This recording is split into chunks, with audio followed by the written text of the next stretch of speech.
Paramashivoham Om Nithyananda Paramashivoham Om Nithyananda Paramashivoham Om Nithyananda Paramashivoham Om Nithyananda Paramashivoham Om Nithyananda Paramashivoham Om Nithyananda Paramashivoham Om Nithyananda Paramashivoham Om Nithyananda Paramashivoham.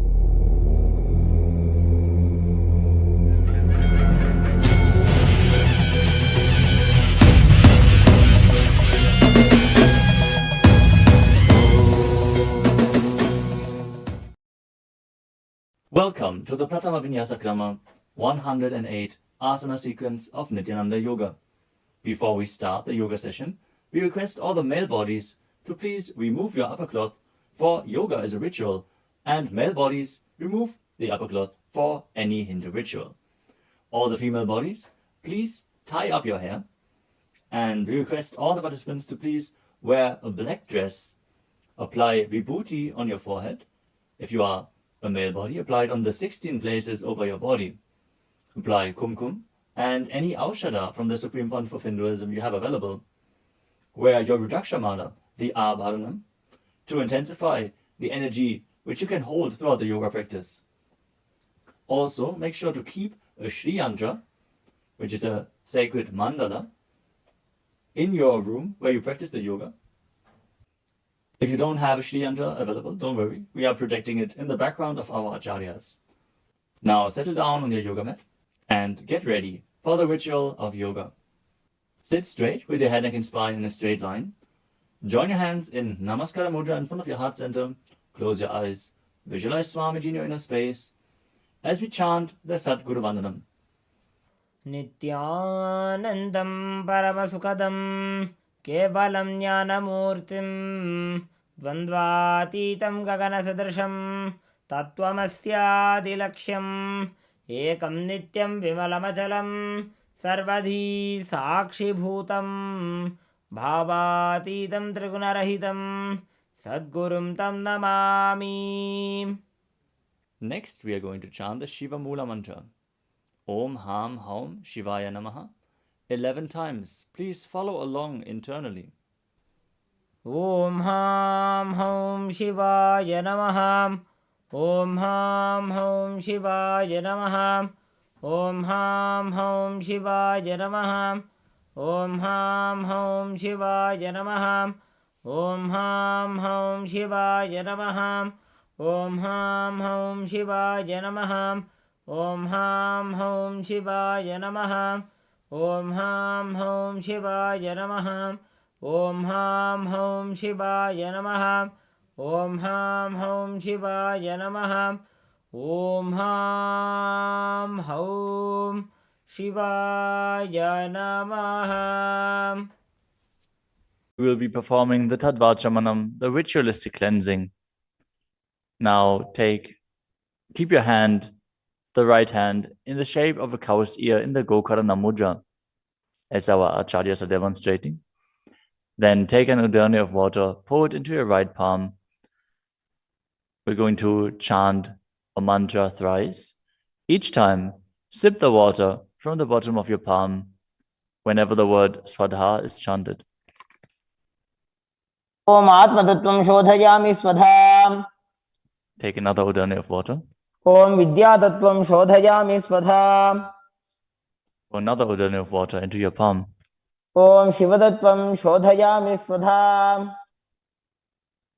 Now wash your right hand with the water from the Panchapacham and wipe your lips twice with the bottom of your thumb as we chant. Om Ham Hridayaya Namaha. Now wash your hand again. With the index, middle and ring fingers joined together, touch above the upper lip and below the lower lip. Wash your hand again. With the index fingers and thumbs joined together, touch the right nostril, the left nostril, and with the ring finger and thumb joined together, touch the right eye, left eye, and the right ear and the left ear. Wash your hand again. With the little finger and thumb joined together, touch the navel, the right chest and the left chest. And with all fingertips joined together, touch on top of the head, the right shoulder, left shoulder, and your heart center. Now wash your hand again. As you clasp the right hand over top of the left, place both hands on the right thigh.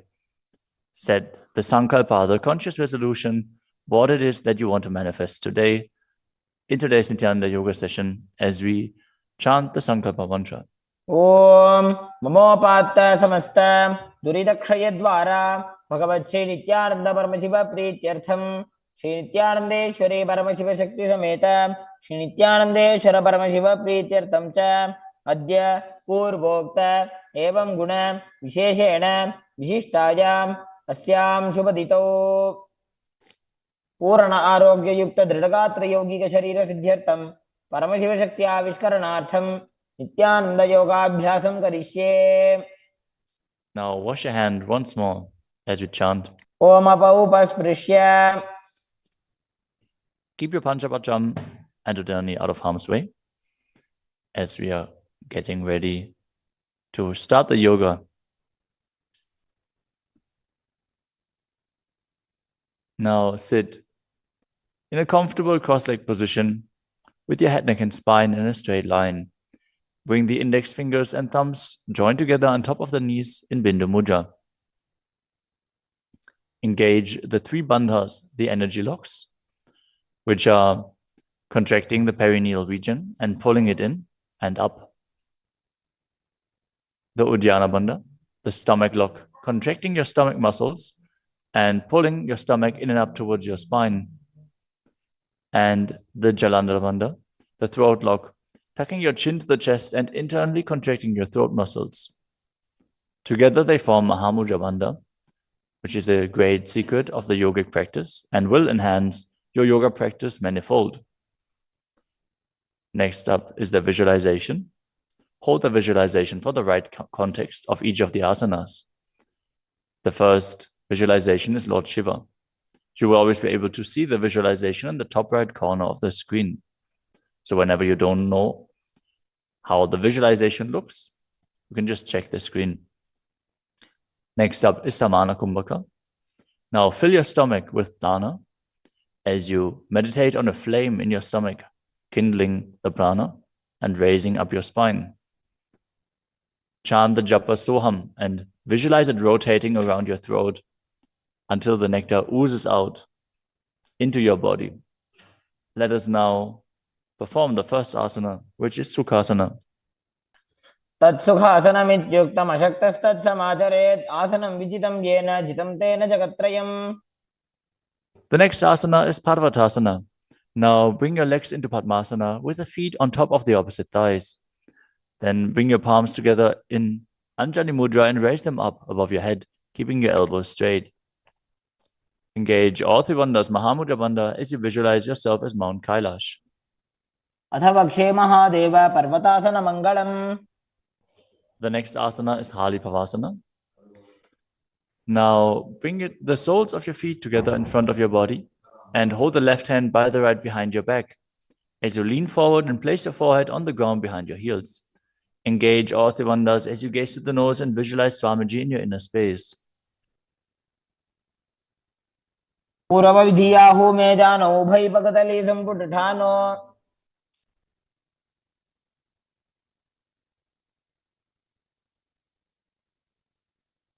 The next asana is Nagi Pavasana. Now keep the soles of your feet together and stretch your hands out in front of the feet, cupping your palms, placing them down on the ground as you place your forehead on the ground behind your heels.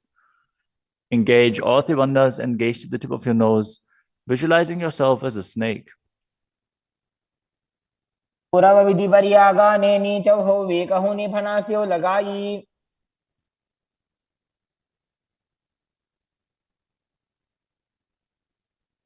Next up is KAILASA.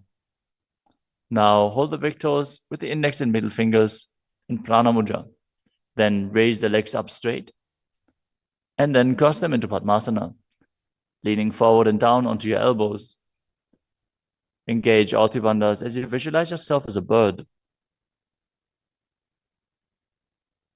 स्थान्यदासनं वक्ष्ये yen Sidho भवेन्नरः। The next asana is Nithyananda. Now place one ankle on top of the opposite knee as you hold onto the opposite elbows. Engage all three bandhas, rotate your arms in a circle and gaze to the nose, visualizing Swamiji in your inner space, and after some time change the direction of the movement. घोड़ा बामा पादगी आशमाहिली सोये दक्ष चरण को वार लोता परिकुल्फ समोय।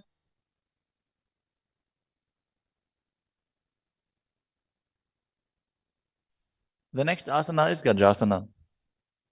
Now press your hands onto the ground, lifting your hips up high. Lower your head, then your chest, scooping the body forward and down again and again as you visualize yourself as an elephant. And perform Uddiyana Bandha, the stomach lock, and Mula Bandha, the root lock, as you do so. युग्जं पादाग्रे भूमौ कृत्वा लम्बी भूया मस्तकाग्रे निधाय।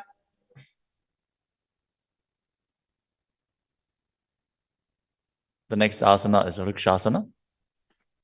From the same position, alternate pressing the heel of one foot into the ground while lifting the other heel up. Visualize yourself as a bear as you keep Uddiyana Bandha and Mula Bandha engaged. एकैकं पादमाकुञ्च्य गजासनं कुर्यात् वृक्षासनं भवति। The next asana is Vaishyasana. Now stand tall on the mat with the tips of the on the tips of the big toes, with all other toes raised off the ground. As you keep your head, neck, and spine in a straight line, and bring your index, middle, and ring fingers to the heart center in Hridaya Mudra. Visualize Swamiji in your inner space and perform Uddiyana Bandha and Mula Bandha. केशेन पादयुगलं बद्ध्वा तिष्ठेत अधोमुखः।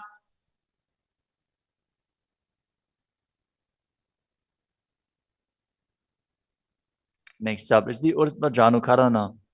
Stand with your heels touching, toes facing outwards at a 45-degree angle, and the knees bent in Adimandi. Now, bring both hands to the chest with the elbows parallel to the ground. Then lift one knee up towards the center of your body, followed along with the respective hand as you make circular motions on both sides again and again.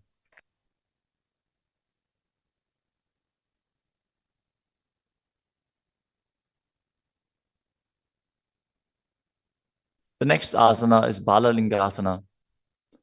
Now interlace your fingers from the outside in Sarvashankari Mudra and hold on to one knee, pulling it up towards your chest. Keep your head, neck, and spine in a straight line and visualize yourself holding a baby as you engage all three bandhas, Mahamudra Bandha.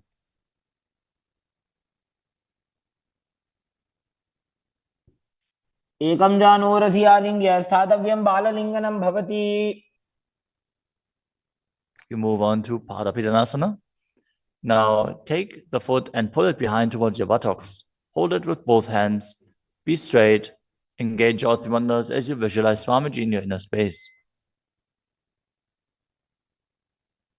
एकस्मिन् पादतले कराभ्यां वेष्टयेत्तनुम्। The next asana is Natarajasana. Standing on one leg, hold on to one foot and extend it backwards as you lean forward and stretch your arm out in front in Bindu Mudra with the index finger and thumb touching as you visualize yourself dancing as Lord Nataraja and perform the Mula Bandha. उत्तानपादं क्रौञ्चं च मरीचिं वीरभद्रकम्। Now stand on the other leg and repeat Balalingasana on the other side, pulling the knee up towards your chest and visualize yourself caressing a baby. एकं जानूरधियालिङ्ग्य स्थातव्यं बाललिङ्गनं भवति। Now repeat Padapidanasana on the other side. Pull the other foot towards your buttocks and visualize Swamiji in your inner space, engaging all three bandhas. स्थित्वैकस्मिन् पादतले कराभ्यां वेष्टयेत्तनुम्. Now repeat Natarajasana on the other side, visualizing yourself as Lord Nataraja. पादं क्रौञ्चं च मरीचिं वीरभद्रकम्.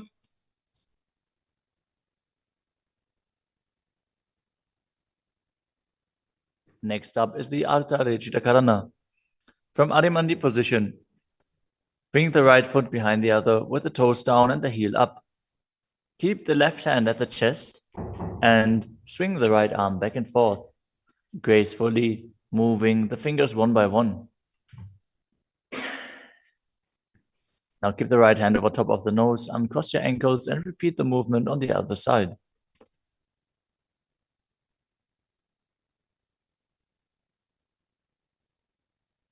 Next up is the skeleton dance. Now visualize yourself as a skeleton as you shake your body intensely.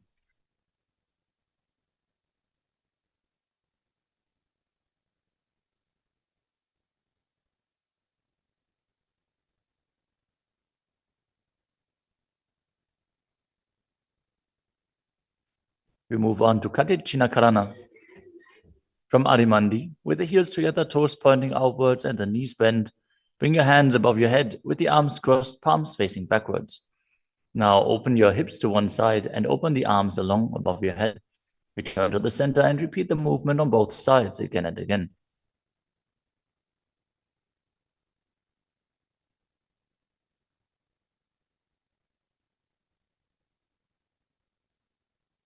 The next asana is Tadasana. Now stand tall on the tips of the big toes as you raise your hands up above your head, beside your ears.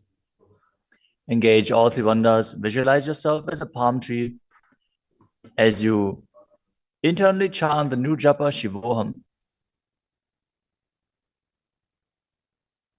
महामुद्राबद्ध कोनो ताड़ासन विभेदकान्. Next up is Uttanasana. From a standing position, lean forward and down, bringing your hands flat to the ground. Take precaution in the case that you are a pregnant woman, for pregnant women shouldn't perform any of the forward bends. Now engage all three bandhas and bring your forehead towards the knees as you visualize Swamiji in your inner space.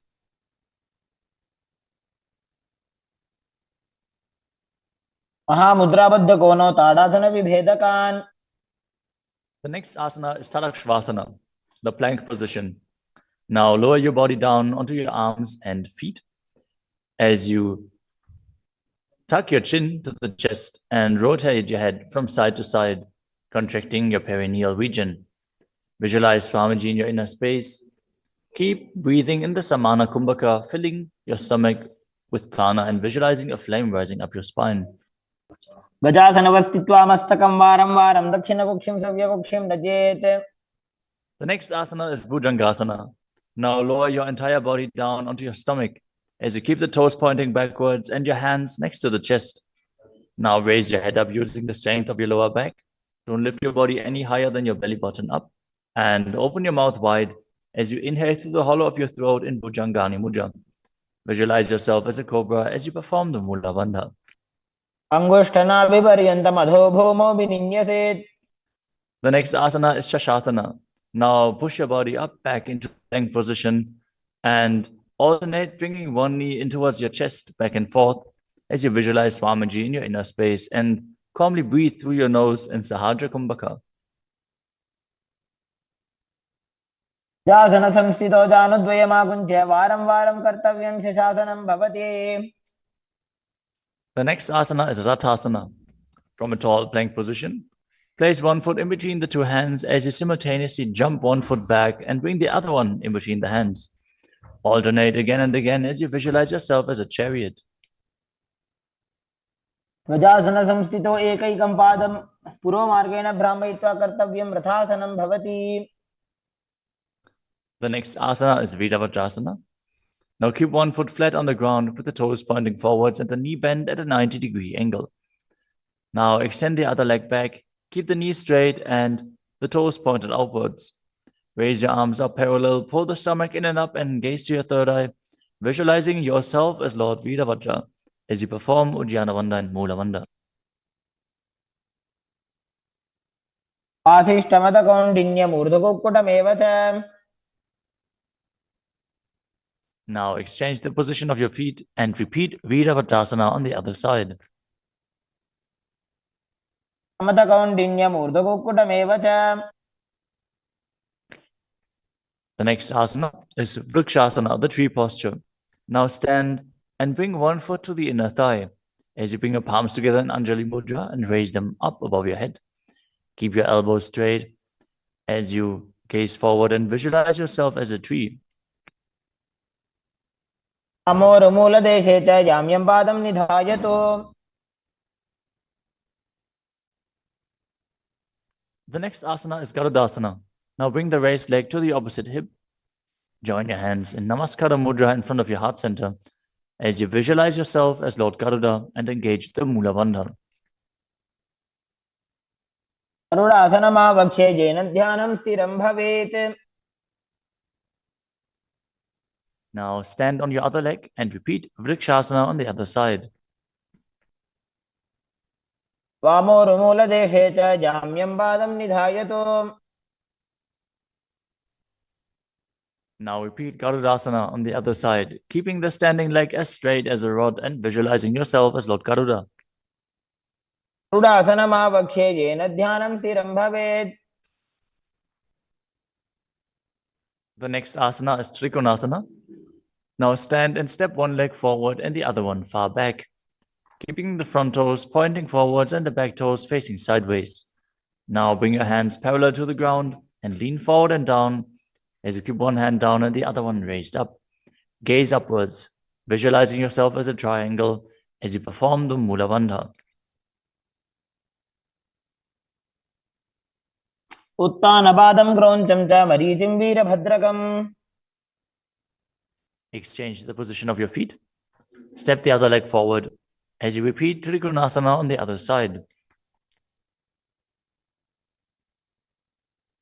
उत्तानपादं क्रौञ्चं च मरीचिं वीरभद्रकम्. Next up is the Nikuttaka Karana. From Arimandi position, heels touching, toes pointing outwards and the knees bent, raise one heel off the ground and bring your hands in front of the heart center with the palms facing each other. Now stump the raised heel to the ground, raise the other heel up and exchange the position of your hands again and again.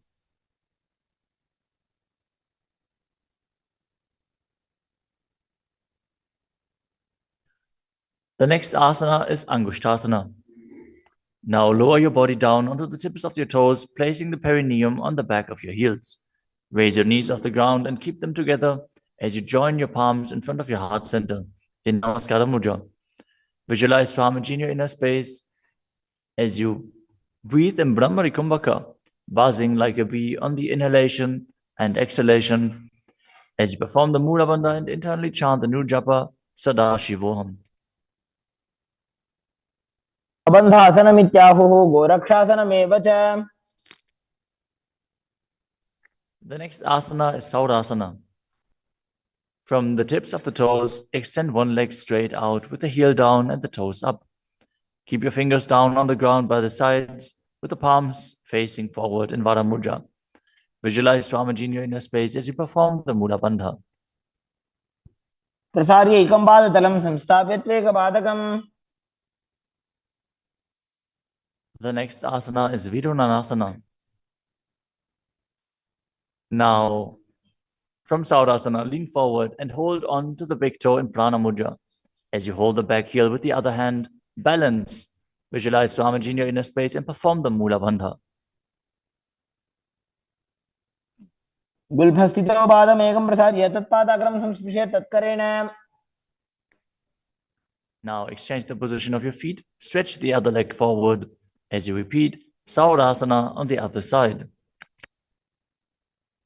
प्रसार्य एकं पादतलं संस्थाप्य त्वेकपादकम्. Now again, lean forward and down, holding on to the front foot and the back heel repeating Vidunanasana on the other side. स्थितो पादमेकं प्रसार्य तत्पादाग्रं संस्पृशेत् तत्करेण. The next asana is Brahmajarankushasana. As you keep the toes on the ground and the perineum placed on top of the heels, which are raised off the ground, keep a gap between your legs and place the back of your hands on top of the respective knees. Contract the perineal region and tuck your chin to the chest as you gaze in between the two hands in Shambhavi Mudra, with eyes opened wide, unblinking, actually gazing within. As you visualize Swamiji within and perform the Jalandhara Bandha and Mula Bandha. द्वौ भणापाणि होय वैसे एड़ी mail रघुदानि वैसे. The next asana is Kapilasana. Now drop your knees to the ground with the toes tucked behind, sitting your perineum on the heels. As you keep your hands on top of the respective thighs and pull your stomach in and up, contract the perineal region, gaze to the tip of the nose and visualize yourself as sage Kapila Muni. उभय पगदली समटारावे तिनकी Mahuli core मिलावे.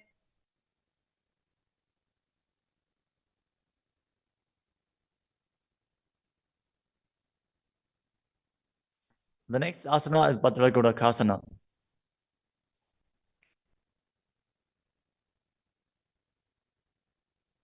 Maintain the same position as you shift your gaze up to the third eye. Visualize Swamiji in your inner space as you buzz like a bee in Brahmari Kumbhaka.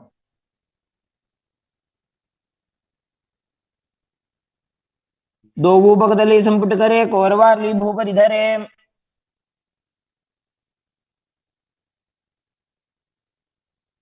The next asana is Suryasana. Now sit with your toes tucked, perineum placed on top of the raised heels. As you bring your thumbs and little fingers together in Padma Mudra, opening up the palms resembling a lotus flower. Now raise your hands up above your head as you gaze up in between the gap between the palms, visualizing yourself as Lord Surya.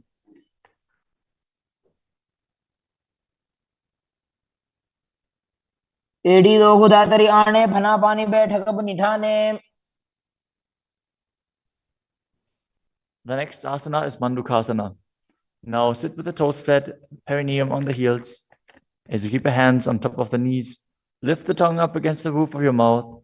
As you catch the nectar of immortality dripping from the Sahasrara chakra with your frog tongue, as you visualize yourself as a frog in Manduki Mudra. Gaze to your third eye, breathe calmly through your nose in Sahaja Kumbhaka as you perform the Mula Bandha. तलो पृष्ठ देशे अंगुष्ठे द्वे च संस्पृशेत्.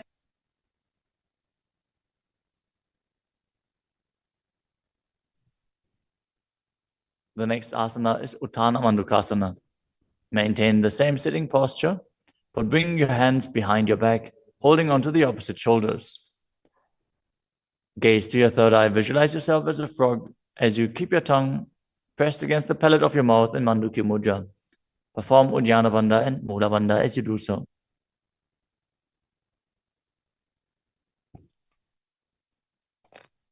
मंडूकासन मध्यस्थं कुर्पराभ्यां धृतं शिरः. The next asana is Simhasana. Now cross your ankles and sit on your feet. As you keep the knees wide, fingers spread on top of the knees, open your mouth wide, stick out your tongue and exhale forcefully as you gaze at the tip of your nose and visualize yourself as a lion.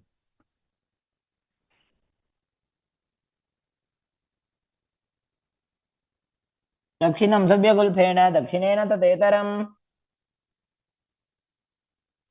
The next asana is Bhadrasana. Now sit with your heels under the perineum, the knees opened wide, then cross your hands behind your back and hold onto the big toes in Prana Mudra. As you gaze to the tip of your nose, visualize Swamiji in your inner space and return to buzzing like a bee in Brahmari Kumbhaka. गुल्फौ च वृषणस्याधो व्युत्क्रमेण समाहितः. The next asana is Kakapusandi asana. Now squat and keep the feet flat on the ground as you keep your knees opened wide and bring your arms in and around the raised knees. Interlace your fingers behind your back if you can. As you visualize yourself as a crow and gaze to the tip of your nose as you engage the Mula Bandha.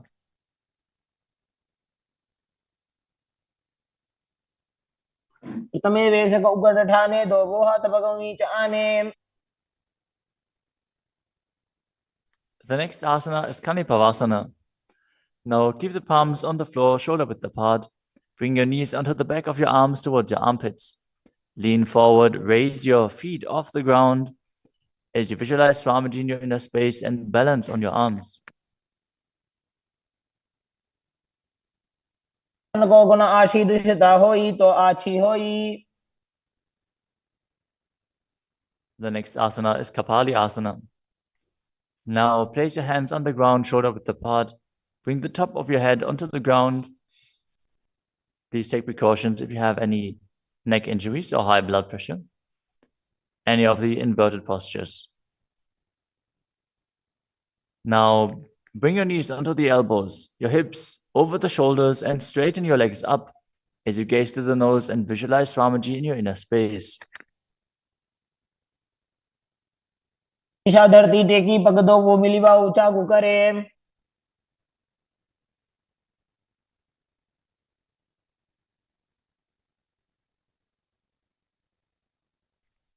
The next asana is Parshvamayurasana.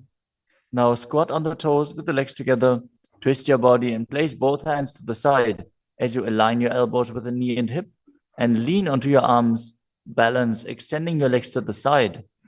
Gaze to your third eye as you visualize yourself as a peacock and exhale fully in Rechaka Kumbhaka as you hold your breath in the exhaled state. Perform the Mula Bandha as you do so. मयूरं दंडवत् कुर्यान् मायूरं दंड नामकम्. Now twist your body in the other direction and repeat Parshvamayurasana on the other side. मयूरं दंडवत् कुर्यान् मायूरं दंड नामकम्. The next asana is Bhairaganathasana. Now place both hands on the ground, shoulder width apart. Stretch your legs back straight into Tadakshvasana, the plank position. As you step one foot outside the respective shoulder and bring it in between the two hands. Gaze to your third eye. Visualize yourself as Lord Kala Vaidava. As you breathe in your Rechaka Kumbhaka and perform the Mula Bandha. आसन की गुण पीती जागी. Now step the front foot back and step the other foot outside the shoulder in between the hands.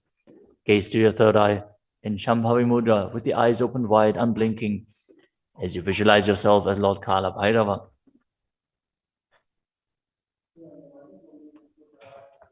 आसन को गुण पीती जाई. The next asana is Unmukha Pitasana.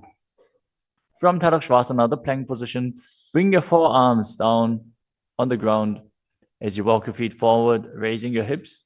Lift your chest and head up and gaze to your third eye, visualizing Swamiji in your inner space.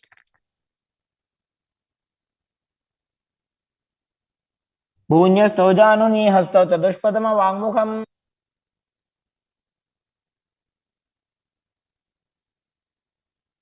The next asana is Vashishthasana. From Tadakshvasana, rotate your body onto one hand and raise the opposite hand up. Keep the balancing hand directly beneath your shoulder as you raise your hips and gaze up towards the sky, visualizing yourself as Sage Vashishta as you perform the Mula Bandha. ऊर्ध्वकुक्कुटवासिष्ठ मरीचिहलमच्यकम्. Now twist your body in the other direction. Balance on the other hand as you repeat Vashishthasana.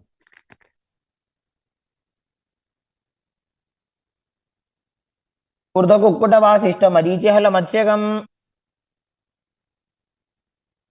Now come to a seated position and extend your legs out in front with the heel down and the toes pointing up.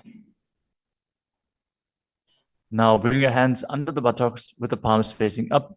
Keep your spine straight, elbows close to your body. Tuck your chin to the chest. Contract the perineal region. As you gaze to the nose, visualize yourself as Lord Hanuman and internally chant the new japa Mahasadaशिवोहम.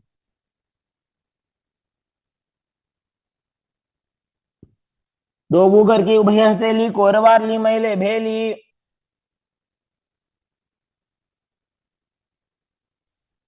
Next up is Paschimottanasana.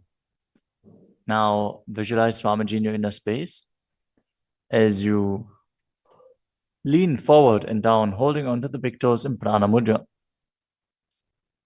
Perform Mahamudra Bandha, all three bandhas engaged, and exhale all the air from your lungs in Lichaka Kumbhaka. जानो बरिला लाटंतो पश्चिमं दानमुच्यते. The next asana is Ugrasana. With your legs straight, interlace your fingers behind your neck. Lean your chest forward and down, bringing your head to the knees by the strength of your core. Engage all three bandhas as you visualize Kali in your inner space. शुभानिभ्यां दृढं धृत्वा जानो परिशिरोऽन्यसेत्. The next asana is Marichi Asana. Now, sit with the legs extended, bring one heel to the groin with the knee raised, and reach your arm in and around the raised knee as you clasp your hands behind your back. Bring your chest to the thighs, head to the knee, and visualize yourself as Sage Marichi. उत्तानपादं क्रौञ्चं च मरीचिं वीरभद्रकम्.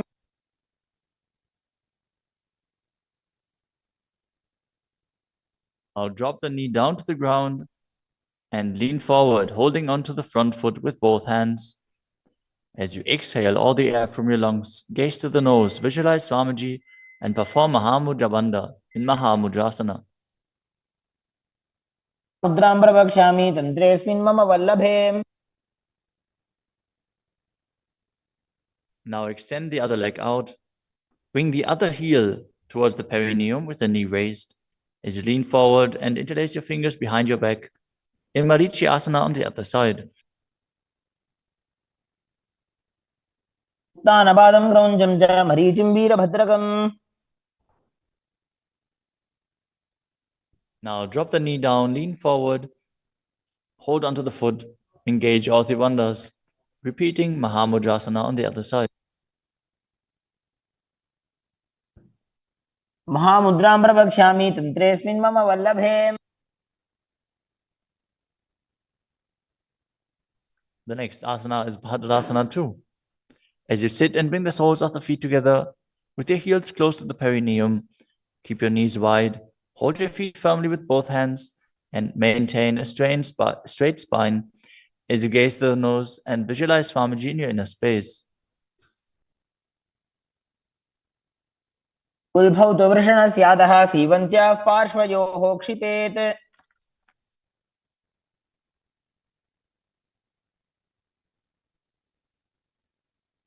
The next asana is Gvalipavasana. From Bhadrasana, extend your feet away from your body. Keep the toes together, heels apart, knees wide open. As you place your hands on the respective knees, tuck your chin to the chest and gaze to the nose. Visualize Swamiji in your inner space. Perform the Jalandhara Bandha and Mula Bandha. ध्रुवचर्पट चौक कख्यो सोई वाही विधियो की जे सोई. The next asana is Joni Asana. Now sit, keep the soles of the feet together and the heels close to your perineum as you visualize the Yoni Mandala, which is projected on the screen. Now hold the soles of the feet as you lean forward and down and bring the forehead to the feet as you gaze to the nose and perform the Mula Bandha. दोगो बगतली संपुट करे एड़ी मेड़ के ढिंग धरे.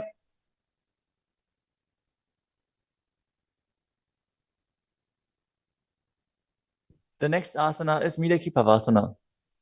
As you sit and keep the heels together, toes apart and the knees wide, lean forward and down and extend your hands out to the side. Keep the palms facing down on the ground to the sides as you bring your forehead to the ground behind your heels. Gaze to your nose, visualize Swamiji and perform the Mula Bandha. पूर्व विधि परिपक्धली संपूर्ण शोल एड़ी मिली राशे. Next up is Siddha Samadhi Asana. Now sit and keep the toes together, heels apart. As you bring your arms below the shins, extend them out to the sides and keep the palms facing up.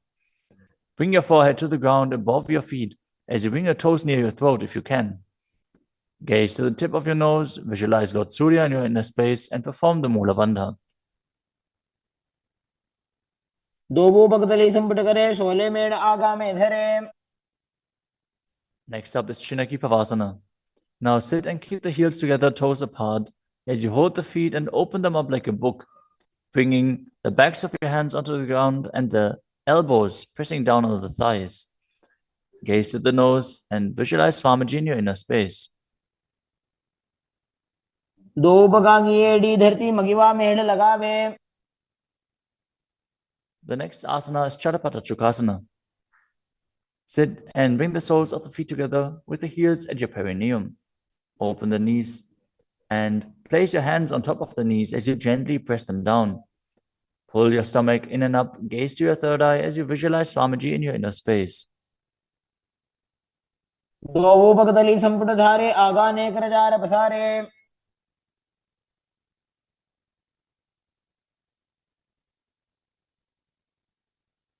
The next asana is Bhairavasana. Now sit and bring the soles of the feet together with your knees open wide. Lift the heels up and bring the toes down onto the ground. As you keep your knees on the ground, pull your stomach in and up and place your hands on the knees in Bindu Mudra. Gaze to your third eye as you visualize yourself as Lord Kala Bhairava. उल्भव संपेड्य जान्योन्यं व्युत्क्रमेणोत्थितं शनैः. The next asana is Samanasana. Now sit with one heel at the perineum. Lift and hold the other foot, pulling the sole of the foot to your chest. Gaze to your third eye as you perform the Mula Bandha and visualize Swamiji in your inner space. समान आसनमावक्षे सिद्धमन्त्रादि साधनात्.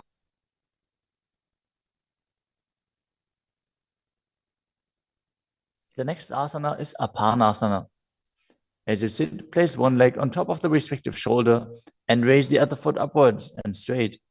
Keep the hands on the ground to the sides as you gaze to your third eye and visualize Swamiji in your inner space. परं पादमेकं च स्कन्धे चारोपि यत्नतः. Now repeat Samanasana on the other side.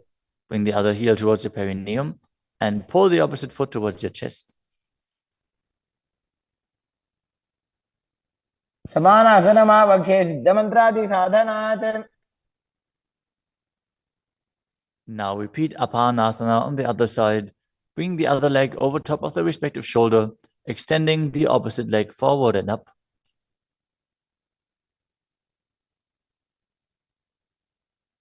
परं पादमेकं च स्कन्धे चारोपि यत्नतः.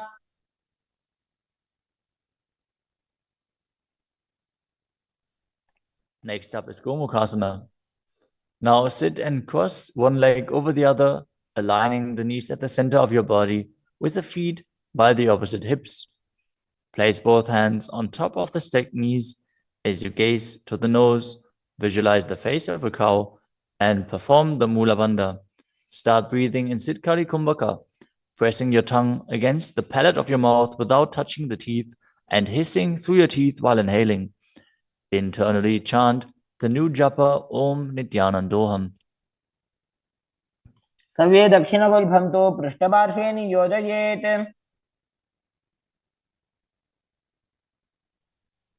The next asana is Anasuyasana. Now maintain the same posture. Hold on to the big toes of the feet in Prana Mudra as you gaze to the tip of your nose and visualize yourself as Rishika Anasuya. Engage Uddiyana Bandha and Mula Bandha. दक्षिण कोडो नीचे उठाने वामों के ऊपर आने। Maintain the same position. Interlace your fingers behind your back and lean forward and down as you bring your chin over the knees, the nose towards the ground, and visualize yourself as Rishika Anasuya in Anasuyasana 2. जीमणा गोदा की संधि उपरिड़ा वागोड़ा की संधि। The next asana is Garudasana 2.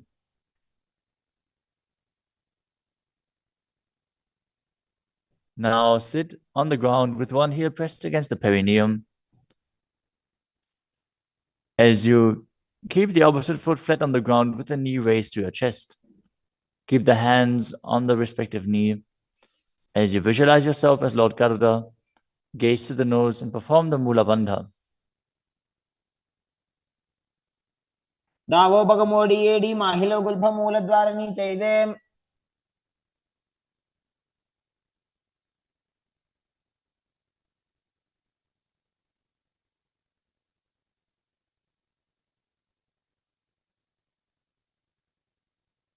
The next asana is Nadadasana.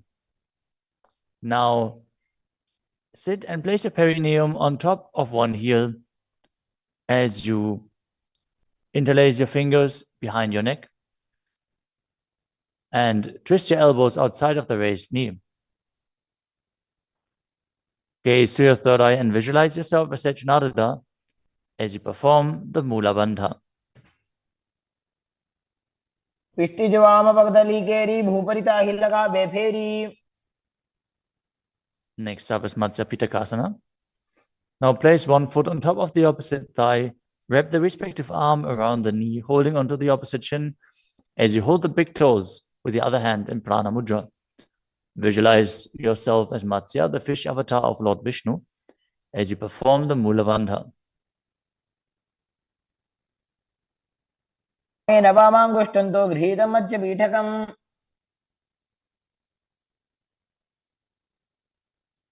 Now slide your knees over top with the other knee on top, repeating the Gomukhasana position on the other side.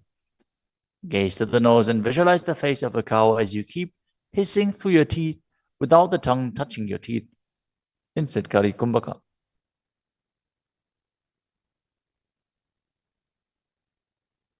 सव्ये दक्षिणगुल्फं तु पृष्ठपार्श्वे नियोजयेत्।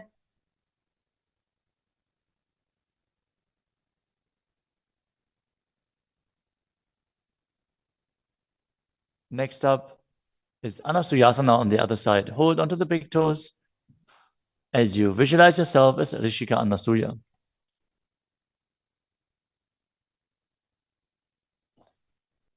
दक्षिण कोडो नीचे उठाने वामों के ऊपर आने।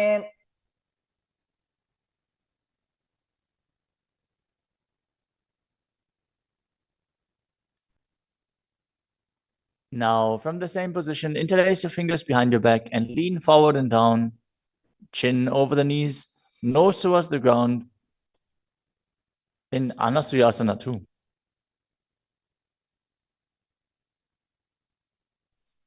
जीमणा गोदा की संधि उपरिड़ा वागोड़ा की संधि।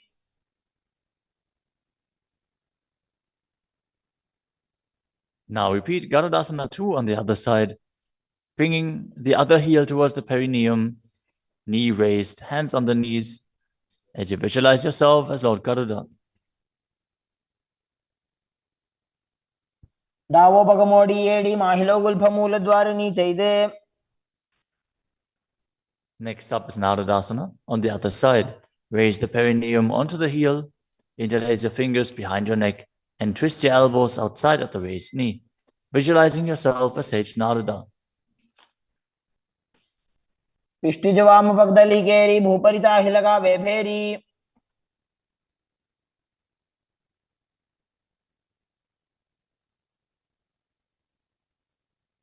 Next up is Matsya Pitakasana on the other side. Now place the other foot on top of the opposite thigh. Hold on to the shin and the big toe of that foot as you visualize Matsya, the fish avatar of Vishnu.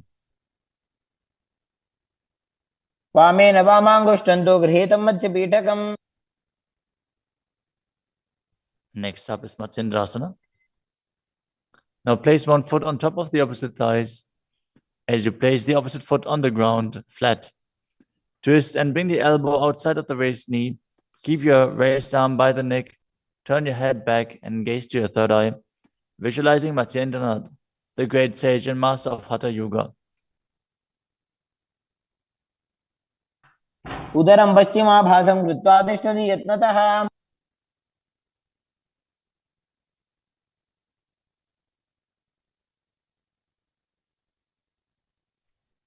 The next asana is Kubhasana. From Matsyendrasana, twist and bring your elbow outside of the raised knee as you extend your hand down to the foot, keeping the opposite hand at the respective ear. Twist your body back. Gaze back and up towards your third eye, visualizing yourself as a camel. आसन को गुण झोल हो जाए. Next up is Matsyendrasana 2.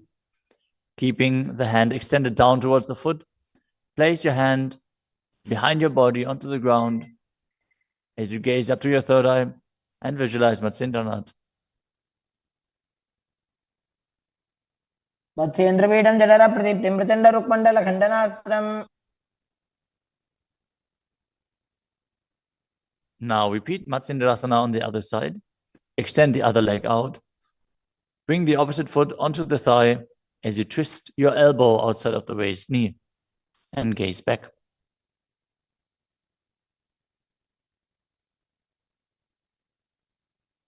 उदरं पश्चिमाभासं कृत्वा तिष्ठति यत्नतः.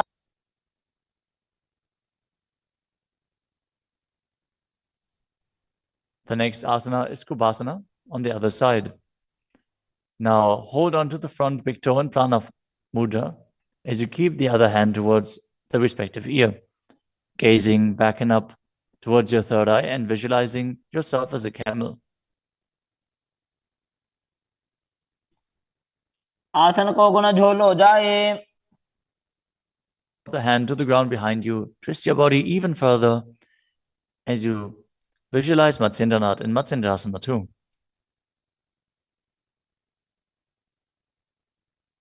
मत्स्येन्द्रपीठं जठर प्रदीप्तिं प्रचण्ड रुक्मण्डल खण्डनास्त्रम्. The next asana is Padmasana. Now place your feet on top of the opposite thighs as you keep your palms flat on the respective knees. Engage all three bandhas, Mahamudra Bandha, as you gaze to the tip of your nose. Visualize yourself as Lord Shiva. Breathe in Sitali Kumbhaka, now pressing your tongue against the back of the teeth, hissing while inhaling as you internally chant the new japa Om Nithyananda Mahasada-Shivoham. आसनं द्विविधं प्रोक्तं पद्मं वज्रासनं तथा. The next asana is Padmasana 2. As you sit in Padmasana, cross your hands in front of your body and hold onto the big toes in Prana Mudra. Gaze to the nose, visualize yourself as Goddess Parvati, the consort of Shiva, as you perform the Mula Bandha. अनुचरणं कृत्वा ऊरू संस्थो यत्नतः. The next asana is Kukutasana. Now sitting in Padmasana, place your hands on the ground between the two thighs as you lift your body up off the ground. Visualize yourself as a rooster as you breathe calmly in Sahadra Kumbhaka and perform the Mula Bandha. पद्मासनं सुसंस्थाप्य नान्भोरौरन्तरे करो.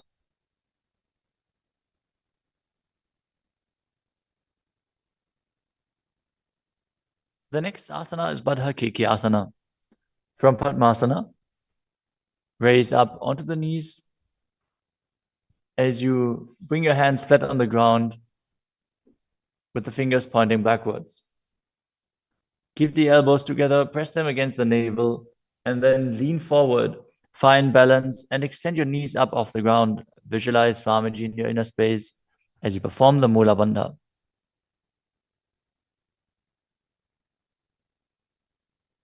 धरामवष्टभ्यकरद्वयेन तत्पूर्वपरि स्थापितानाभिपार्श्वः.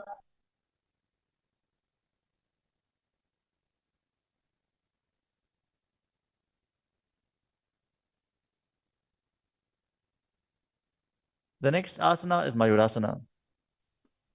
While on your knees, place your palms on the ground with the fingers pointing backwards. Keep your elbows at the navel, lean back, lean forward, find balance, and extend your legs up off the ground, visualizing yourself as a peacock as you perform the Sahaja Kumbhaka and engage the Mula Bandha.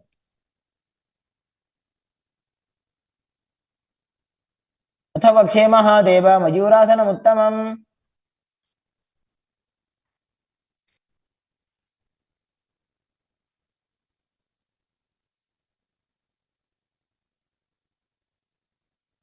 Next up is Makarasana.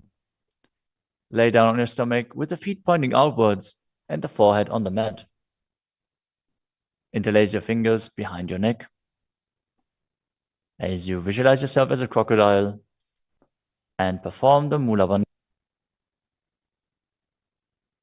अध्यासशेते हृदयं निधाय भूमौ च पादौ च प्रसार्यमानौ. As you lay on your stomach, place your hands on the ground beside your chest.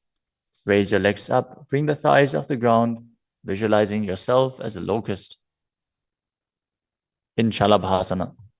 अध्यासशेते करयुग्मवक्षो भूमिमवष्टभ्य करयोस्तलाभ्याम्.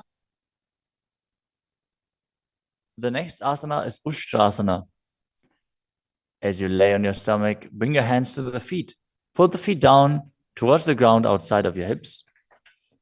As you visualize yourself as a camel and perform the Mula Bandha. अध्यासशेते पदयुग्मव्यस्तं पृष्ठे निधाय विधृतं कराभ्याम्.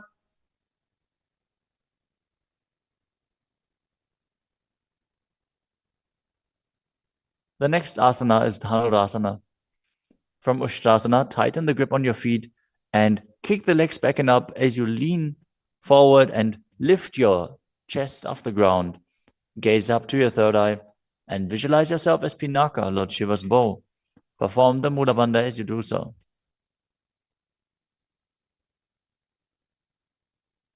त्रिसार्यपादौ भुजदण्डरूपौ करौ च पृष्ठे धृतपादयुग्मम्. The next asana is Bhagasana. Now come to a kneeling position with your feet flat on the ground, sitting in between the two heels. Place your hands on top of the knees. Visualize Swamiji in your inner space. Breathe calmly through your nose in Sahaja Kumbhaka. As you gaze to your third eye, contract the perineal region in Mula Bandha and internally chant Om Nithyananda Paramashivoham.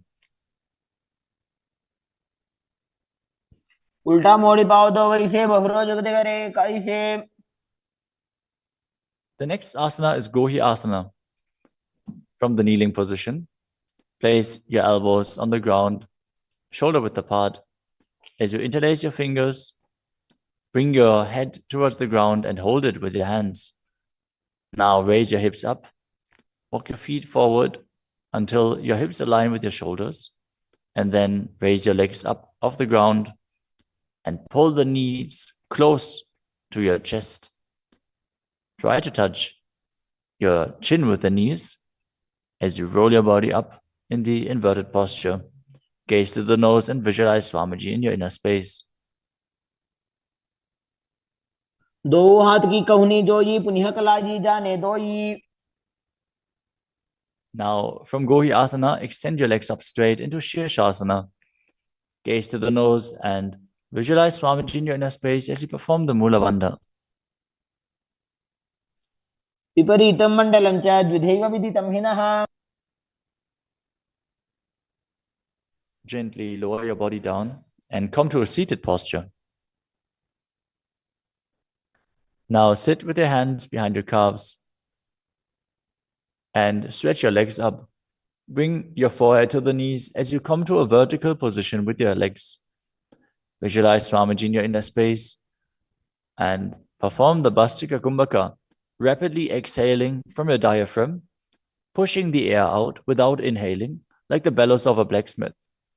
We're going to perform Bhastika Kumbhaka for the next few asanas, so keep your core engaged and rapidly breathe through your nose. दो हाथ पग बाहर आने घोड़ा तरे काकसी ठाने. The next asana is Parighasana. Now sit and extend your legs out and up at a 45-degree angle, Bring your hands behind. Hold the opposite shoulders as you keep the chest upright, legs straight, toes pointed. Gaze to your third eye as you visualize yourself as a mace.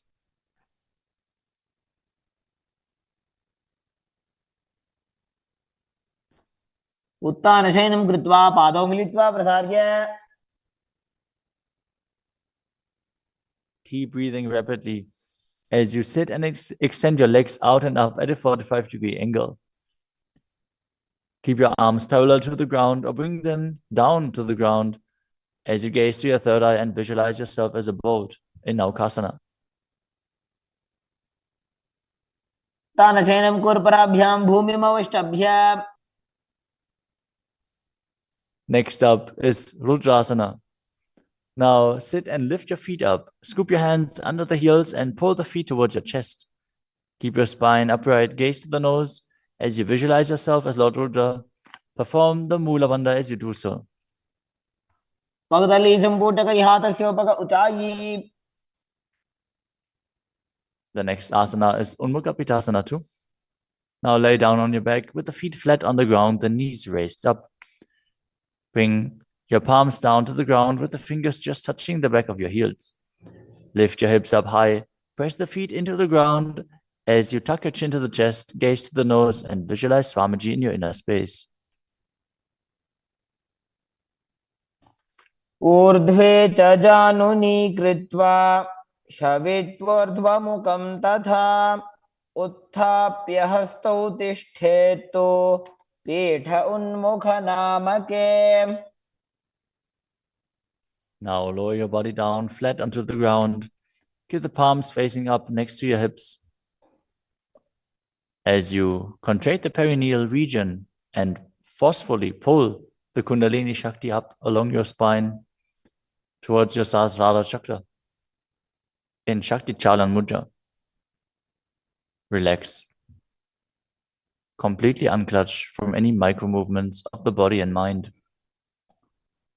As you visualize that your body is dead and the Supreme Pontiff of Hinduism, Swamiji, is liberating you. Internally chant the Mahavakya, Om Nithyananda Paramashivoham.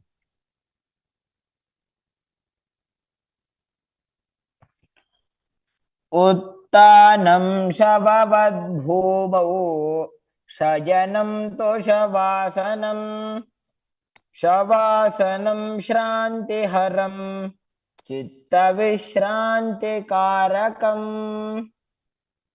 ॐ नित्यानन्द परमशिवोऽहम्.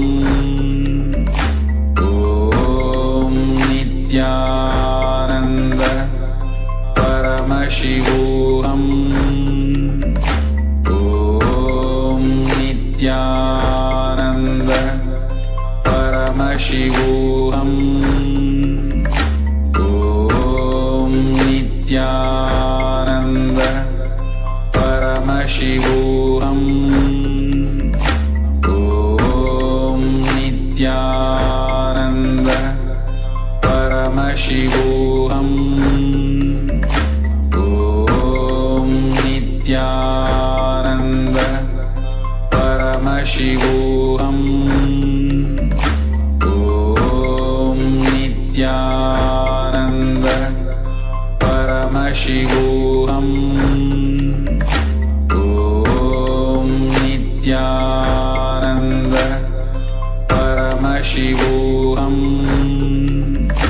ॐ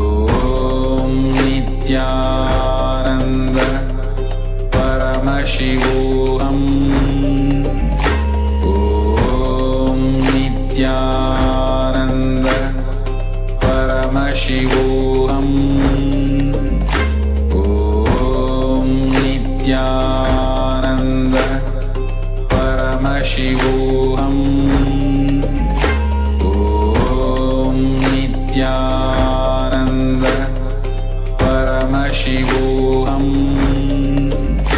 ॐ Nityanand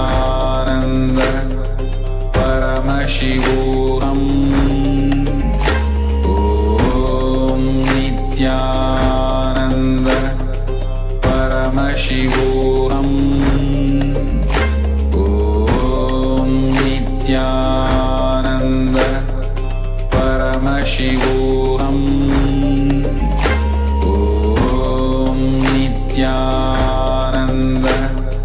Paramashivoham Om Nithyananda Paramashivoham Om Nithyananda Paramashivoham. Now, slowly return to your physical body. Start to wiggle your fingers and toes, your wrists and your ankles, your elbows and your knees. Pull your knees up towards your chest and rock your body from side to side as you return to a comfortable seated position.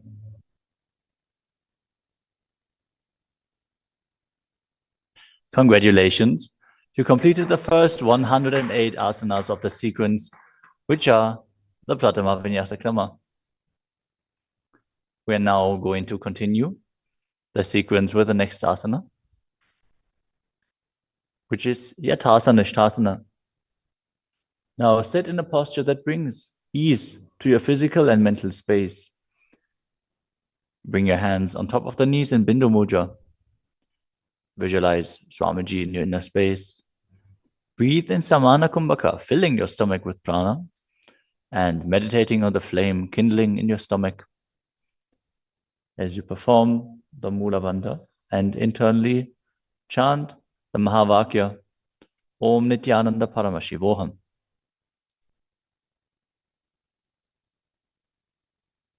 पर्यङ्कं तत्समाख्यातं यथासंस्थं यथास्थितिः.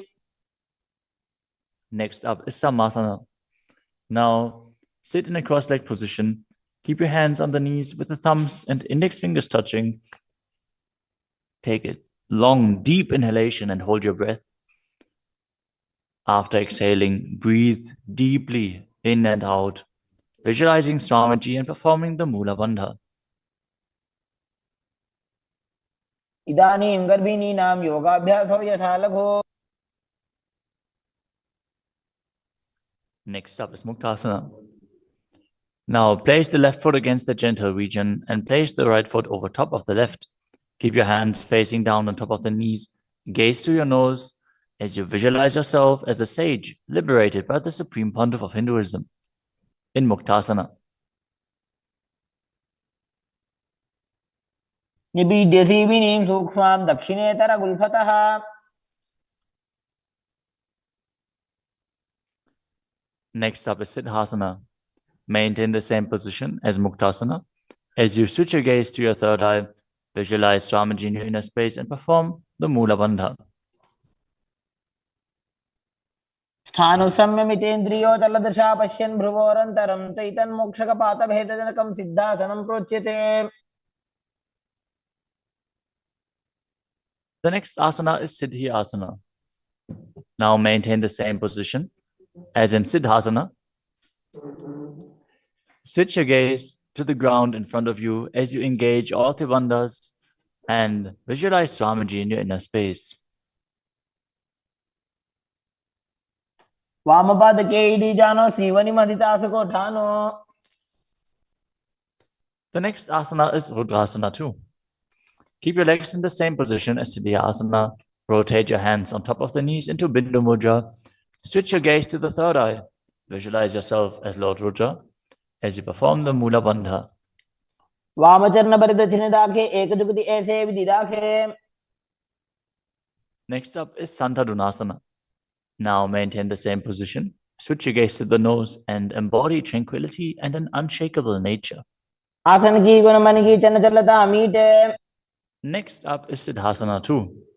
Maintain one heel on top of the other as you bring your hands to the navel, cupping your palms over the other, resembling a lotus flower in Samputa Mudra as you visualize Swamiji in your inner space and perform the Mula Bandha. ऋजुकाय समासीन सिद्धासनमुदीरितम्. The next asana is Bandha Yoni Asana. In this asana, we are going to perform the Shanmukhi Mudra, which can increase blood pressure. So if you have blood pressure related issues, don't perform this asana. At least pay attention to your body and practice caution. Now set your sankalpa of manifesting through the womb of creation as you maintain the same sitting posture. And then exhale fully as you bring your little fingers beneath the bottom lip, ring fingers above the upper lip, middle fingers closing the nostrils, ring fingers over the eyes, and the thumbs closing the ears. मध्ये महादेव बन्धयोन्यासने शृणु.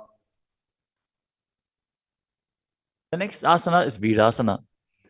Place one foot on the thigh and the other foot under the opposite thigh. Touch your thumb and index fingers together in Bindu Mudra. Place them on top of the knees as you embody the space and state of bravery. Vida. एकं पादमथैकस्मिन् विन्यस्योरुणि संस्थितः. The next asana is Valmikasana. Now keep the left heel on the right side of the regenerative organs and the toes under the thigh, with the right foot on top of the left, with the toes by the knee. Keep your hands on the knees, thumbs and index fingers touching. Gaze to your third eye and visualize sage Valmiki, the great poet, sage and author of Ramayana. डावा पग की भगदली पुनि एड़ी है Zoya. The next asana is Joni Mudrasana. Now keep your legs in the same position. Switch your gaze to the nose as you visualize the Yoni Mandala, which is representing Devi Parashakti and is a representation of the creative energy of the universe. वापपाद की भगदली जाहि माहिली कोरे.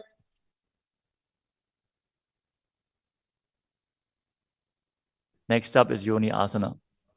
Keep your feet and hands in the same position as you switch your gaze to the third eye and keep visualizing the Yoni Mandala, which is projected on the screen.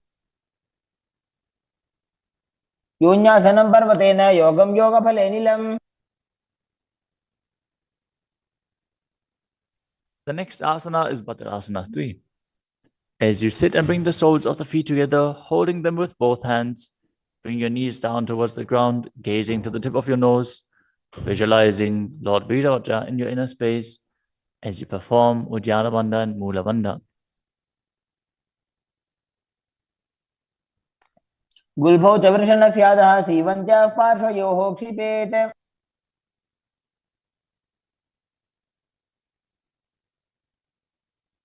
The next asana is Aghorasana. Now keep the soles of the feet together, heels at the perineum.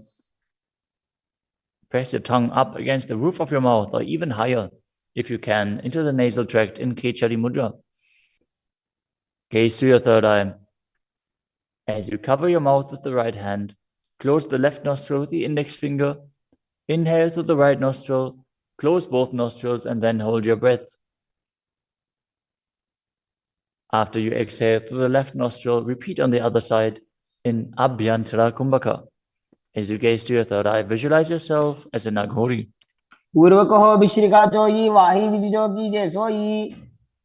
Next up is Kanari Pavasana. Bring the feet together in front, with the toes together and the heels apart.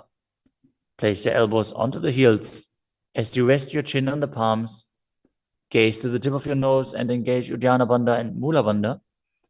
As you perform Rechaka Kumbhaka, fully exhale and hold your breath in the exhaled state as you visualize yourself as a female elephant drinking water.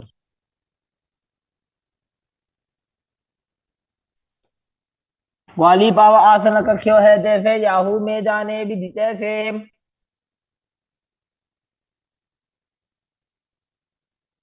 Next up is Padasana.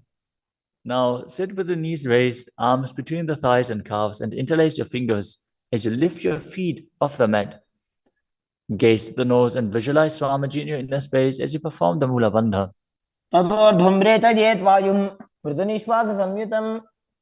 The next asana is Gopi Chandasana. Now interlace your fingers around the feet with the soles together and place the toes at the groove of your throat, the heels on your chest. Tuck your chin onto the hands and gaze to the nose, embodying the state and space of a king as you perform the Mula Bandha. The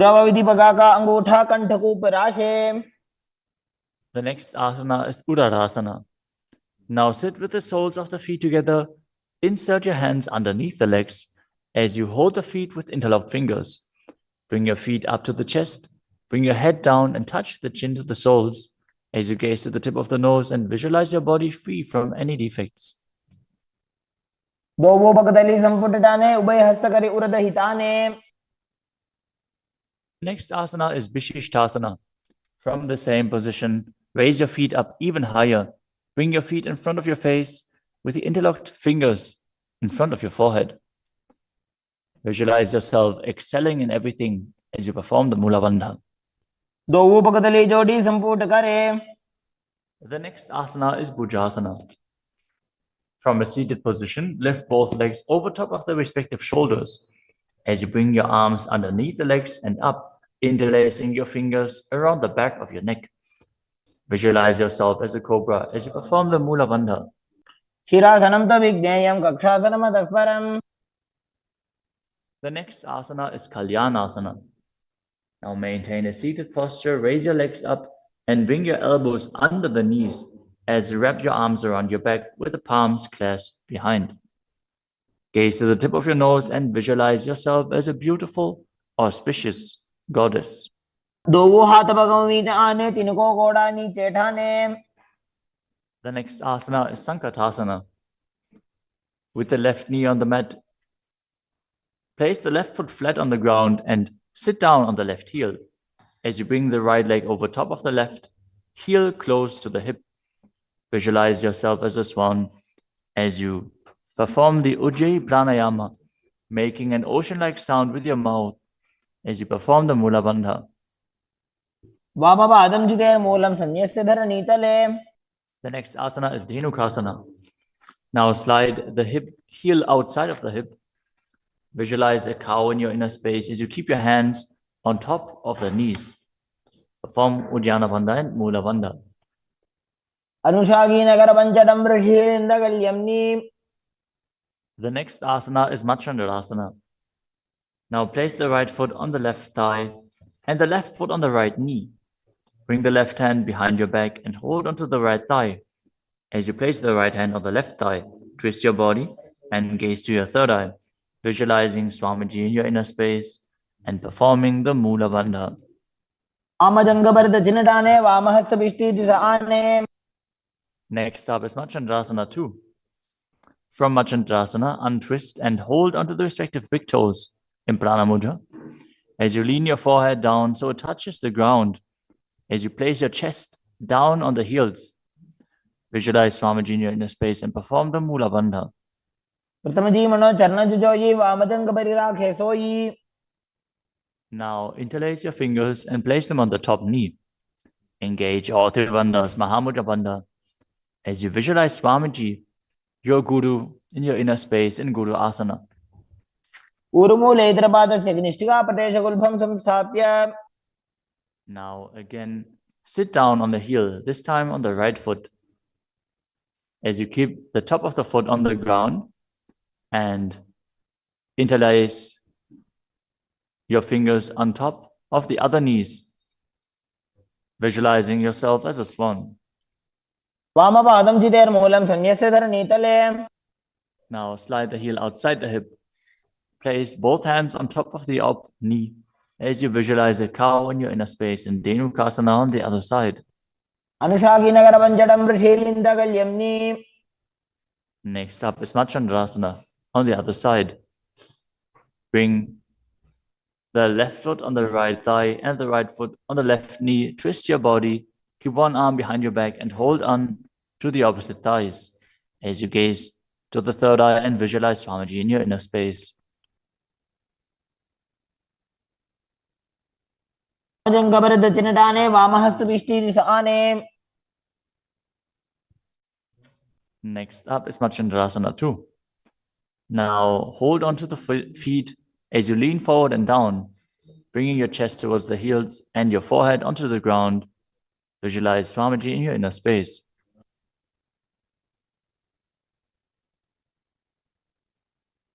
प्रथमजी मनो चरण जुजोयि वामजंग परिराखे सोयि. Now place your hands interlaced on the top knee as you visualize Swamiji, your Guru, in Guru Asana, engaging all three bandhas.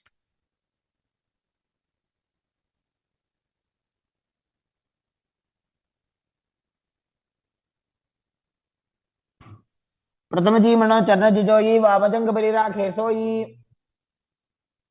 The next asana is Parshasana.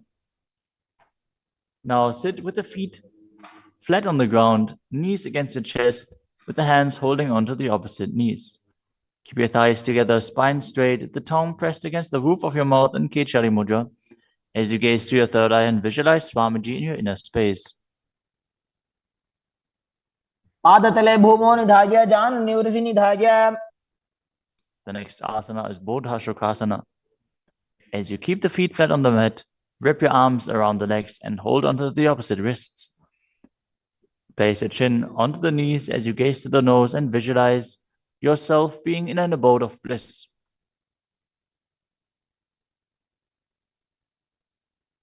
तो भगतली भूपति धरे कोरमा हिली ऐसे करे.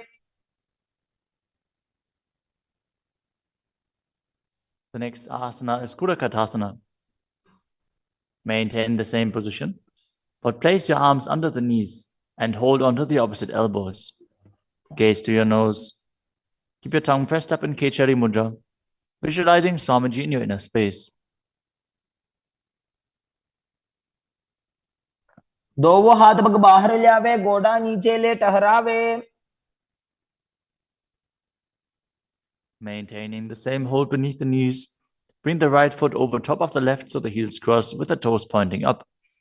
Gaze to your nose and visualize the great sage and Maharishi Sumati in Sumati Asana. मूलद्वारी धरती परिठाने डावा पग परिदच पद आने.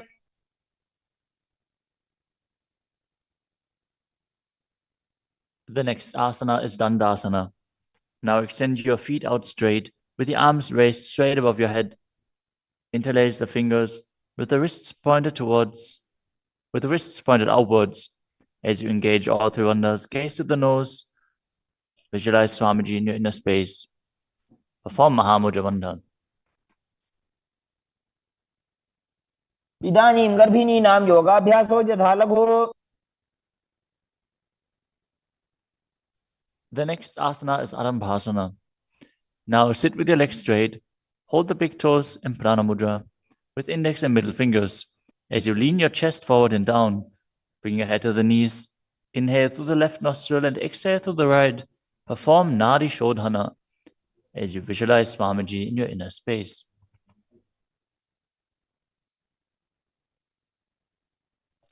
दो पग मिलीवा पसारी पगा का अंगूठा पकड़ी लीला टकोड़ा लगावे.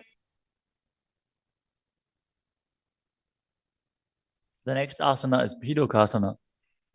Now sit with the legs straight. Extend the knees slightly up. Bring one hand distance between the heels. As you bring your shoulders down, wrap your hands in and around the legs. Hold the soles of the feet as you gaze to your third eye and visualize Swamiji in your inner space. प्रथम बैसी दो वो पाव पसारी तचुक ऊर्धको गुरडो डारे. The next asana is Jalandhari Pavasana. Now extend both legs out with the heels together. Place your chin on the heels as you insert your hands below the legs. Keep the elbows together on the ground along with your fingers, palms facing up.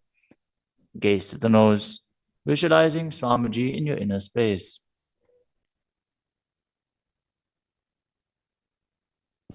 दो एड़ी मेली कह दीजिए हाथ पसारी.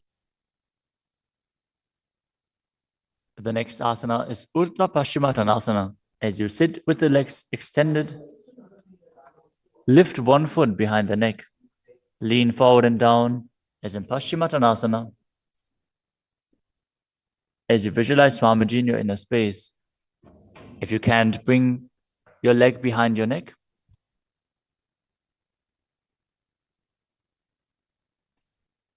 Focus on the prana flowing up from the Muladhara to the Brahmarandha, through the 9 various points within the body, which are the soles of the feet, the regenerative organs, the navel, the heart, the throat, the uvula, the middle of the eyebrows, the forehead, and the Brahmarandra, the crown of the head. Now engage the Mula Bandha as you perform Urdhva Paschimottanasana. पश्चिमतानवत् संस्थितिं कृत्वा एकं पादं ग्रीवायां धृत्वा तिष्ठेत्. The next asana is Anantasana. Now lie on your back, lift the right leg behind the neck. The left hand holds the foot from the top. As you straighten your body, concentrate on the prana moving from Muladhara to Brahmarandra. Gaze to the nose as you visualize yourself as infinite, endless, or eternal, Ananta. उत्तानशयनि एकैकं पायी ग्रीवायां विन्यस्य. The next asana is Ankushasana.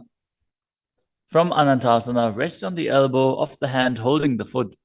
Concentrate on the prana flowing up as you gaze to the nose and feel in complete control.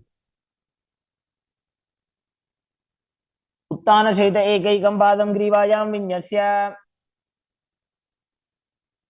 The next asana is Drushasana. Lie down on the back as you bring your knees to the chest. Encircle your thighs and calves with your arms as you rock your body from side to side, visualizing Swamiji in your inner space. उत्तानशयनं जानुनि हृदयवष्टम्भ. Now bring the other leg behind your neck. Repeat Urdhva Paschimottanasana on the other side. Again, if you can't bring your leg behind your neck, just pull it up as high as you can and then lean forward. Hold on to the foot. पश्चिमतानवत् संस्थितिं कृत्वा एकं पादं ग्रीवायां धृत्वा तिष्ठेत्. Now with the leg still behind your back, straighten your body, lay on your back, hold onto the foot with the opposite hand as you gaze to the nose and visualize yourself as being endless. उत्तानशयनि एकैकं पायी ग्रीवायां विन्यस्य.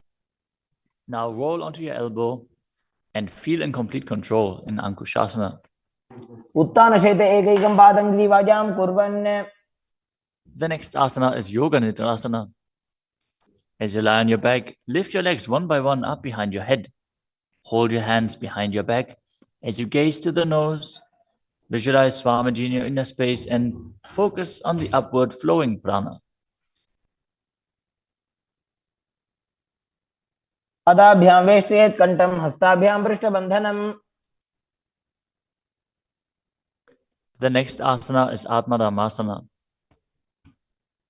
While laying on your back, raise your legs towards your head, wrap your hands around the legs and interlace your fingers behind your neck. Gaze to the nose as you visualize Lord Vishnu blessing you from within.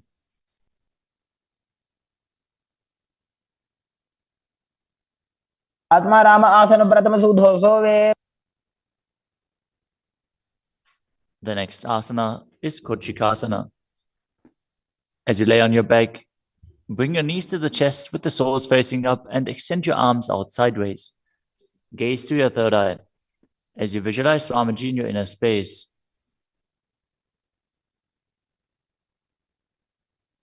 हाथ सीधा सा करे 300 उभय सभा करे. Next up is the Jatara Parivritti. This asana consists of 3 steps. We are going to perform all 3 steps and then repeat them on the other side. Let us first enter a neutral position, which is laying on your back with the knees to your chest and the arms reaching out to the sides at shoulder level. Now visualize Swamiji in your inner space, perform the Mula Bandha and focus on the upward flowing prana in Pratyahara Kumbhaka. As you perform the first step, which is bringing one knee to the side onto the ground while extending the other leg down. Now bring both knees bent to the side. Straighten both knees to the side, hold onto the feet and gaze in the opposite direction. परिवृत्ति कुक्षिभागे त्रिधा हि परिकीर्तितः. Now come back to the neutral position. Arms extended out to the sides and the knees pulled to your chest. As you drop the other knee towards the ground, extending the other leg down. Now bring both knees to the side. And extend both knees to the side, gazing in the opposite direction.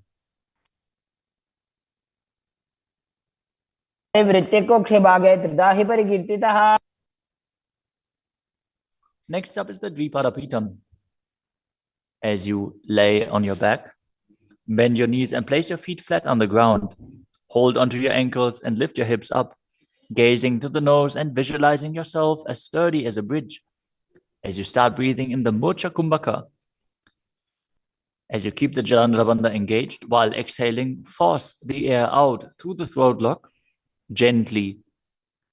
This will bring about a state of swooning in the yogi. Perform the Mula Bandha as you do so.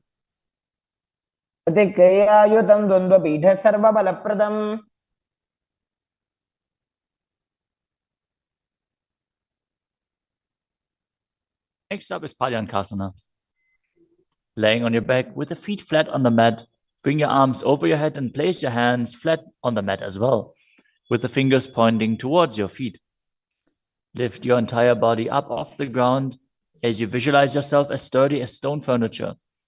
Breathe through your nose in Sahaja Kumbhaka as you perform the Mula Bandha.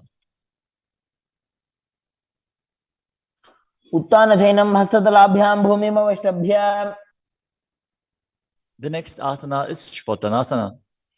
Lay on your back with the knees to your chest. With the hands on the respective shoulders, move your hips in a circular motion and visualize that you're a dog playfully laying on its back.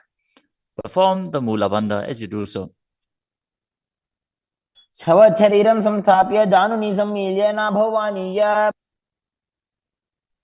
Next up is the Viparita Karani. Lie supine, raise your hips and legs up as you extend your hands down on the mat below, helping you balance your body as your legs are raised up. Move your legs in a circular motion as you visualize Swamiji in your inner space and keep Jalandhara Bandha and Mula Bandha engaged.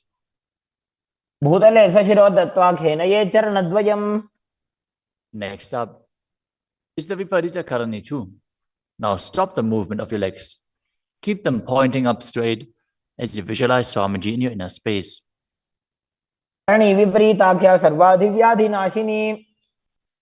Next up is Langalasana. As you lay on your back, lift your hips and take your feet over the head with the toes on the floor. Stretch your hands out on the ground behind your back. Clasp your palms, rest on your neck and shoulders as you visualize yourself as a plow. Breathe in Mocha Kumbhaka with Jalandhara Bandha and Mula Bandha engaged.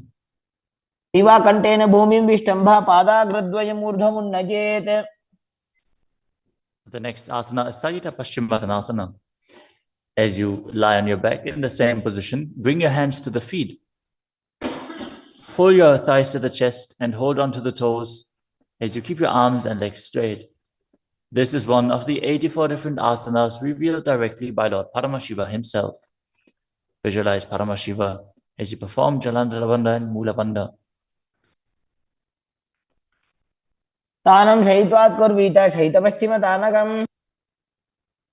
Next up is Supta Konasana. Maintaining the same position, bring your hip over top of the shoulder level and open your legs wide apart. Visualize Swamiji in your inner space. Perform Jalandhara Bandha and Mula Bandha.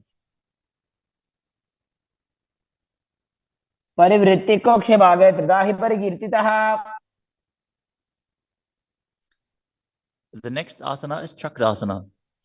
Now bring your legs over top of your head, toes on the ground, hold onto the ankles of the feet and roll onto your back, keeping your legs straight.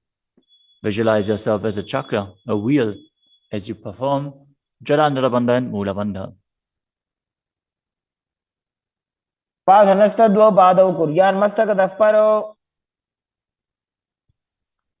Next up is Supta Prasarita Parangushtasana. As you lay on your back with the legs vertical, hold on to the big toes in Prana Mudra and then open your legs wide to the side. Visualize Swamiji in your inner space as you return to breathing in Ujjayi Pranayama, making an ocean-like sound with your mouth.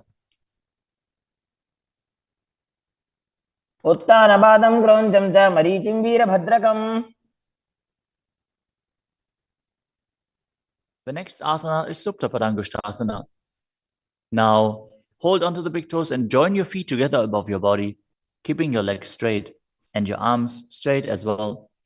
Visualize Swamiji in your inner space and perform the Mula Bandha. उत्तानपादं क्रौञ्चं च मरीचिं वीरभद्रकम्. The next asana is Matsyasana. From Suprapadangushtasana, move your legs into Padmasana and lay on your back, holding onto the opposite elbows over your head. Gaze to the nose and visualize Matsya, the fish avatar of Vishnu. Matsyasana. मुक्तपद्मासनं कृत्वा उत्तानशैलं चरेत्. The next asana is Padasharamasana. Laying on your back with the legs in Padmasana, place the backside of the right hand onto the left palm. Gaze to the nose and visualize Rama in your inner space as you perform the Mula Bandha. प्रथमकरे पद्मासन आचे सुदोषो वे भूपरिपाचे. The next asana is Sarvangasana. While laying on your back, legs in Padmasana, lift your hips and legs up. Bring your hands to the hips, supporting you with the elbows on the floor. As you tuck your chin to the chest in Jalandhara Bandha, contract the perineal region in Mula Bandha. Gaze to the nose and visualize Swamiji in your inner space. अथवा क्षेत्र संक्षेपात् सर्वांगासनम् उत्तमम्. Next up is Vrishchikasana. As you lay on your back, one foot on the opposite thigh, lift the other knee towards your head. Extend both arms up above your head and hook the fingers forward, gazing to your third eye and visualizing yourself as a scorpion. प्रथमशेन सुधो शीशिके संधि सुदाखे. Now exchange the position of your feet. Repeat Vrishchikasana on the other side. प्रथमशेन सुधो शीशिके संधि सुदाखे. The next asana is Vrishapadakshipasana. Now lay on your back and interlace your fingers around the neck as you lift both feet off the ground, extending one leg straight and the other knee pulled to the chest. Alternate extending and raising the knee again and again, visualizing Swamiji in your inner space and breathing calmly through your nose in Sahaja Kumbhaka. उत्तानशयनं कृत्वा अङ्गुलिभिः कन्द्रां बद्ध्वा. The next asana is Marottanasana. Lay on your back and lift your legs one by one up, touching the knees to your ears as you visualize Swamiji in your inner space. शोत्तानवत् संस्थितिः कृत्वा जानुद्वयं पर्यायेन कर्णयोः संस्पृशेत्. Next up is Vrikasana. While laying on your back, place the sole of the feet flat on the ground. Stand up and then sit back down, visualizing yourself as a wolf. अथ उत्तानशयनं कृत्वा पादतलाभ्यां भूमिं धृत्वा. The next asana is Luthasana. Lay on your back and quickly throw your legs up above your head. Completely roll over. Repeat this again and again, visualizing Swamiji in your inner space. Finish in a prone position. उत्तानशयनं पादौ शिर उल्लङ्घ्य. As you lay flat on your belly with the toes extended and the hands on the ground by your shoulders, contract your lips and make the sound of a flute, whistling while inhaling in Saladhasana Pranayama. Visualize yourself as a chariot, carrying warriors into a battle for Dharma on your chariot back. युज्यशयनं कृत्वा नाभिं भूमौ निधाय. The next asana is Dehalyulanganasana. Now push your body up into Tadakshvasana, the plank position, as you jump your legs forward and back between the arms again and again. Visualize yourself go beyond the body and mind.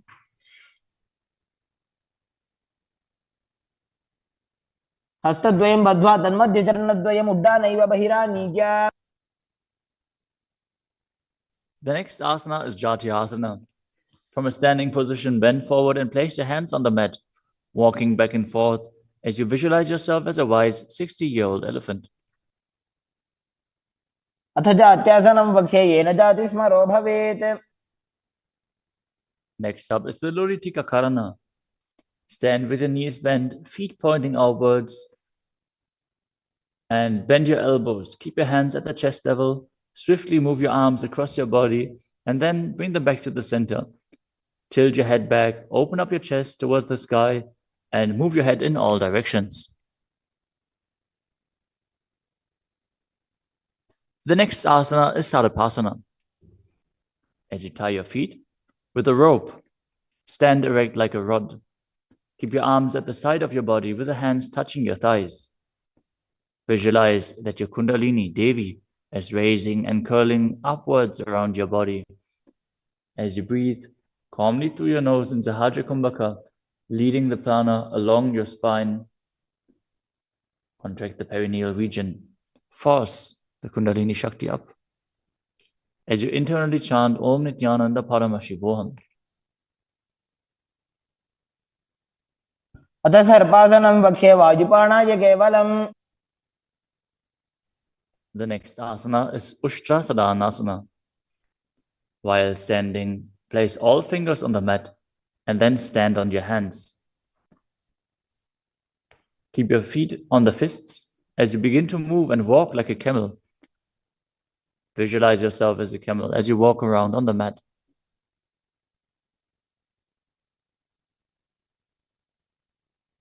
मुष्टिकनिष्ठिकाप्रदेशेन भूमौ निधाय उपरिपादतले संस्थाप्य. The next asana is Ashvasana. Maintain the same position. Walk around on the hands as you visualize yourself as a horse.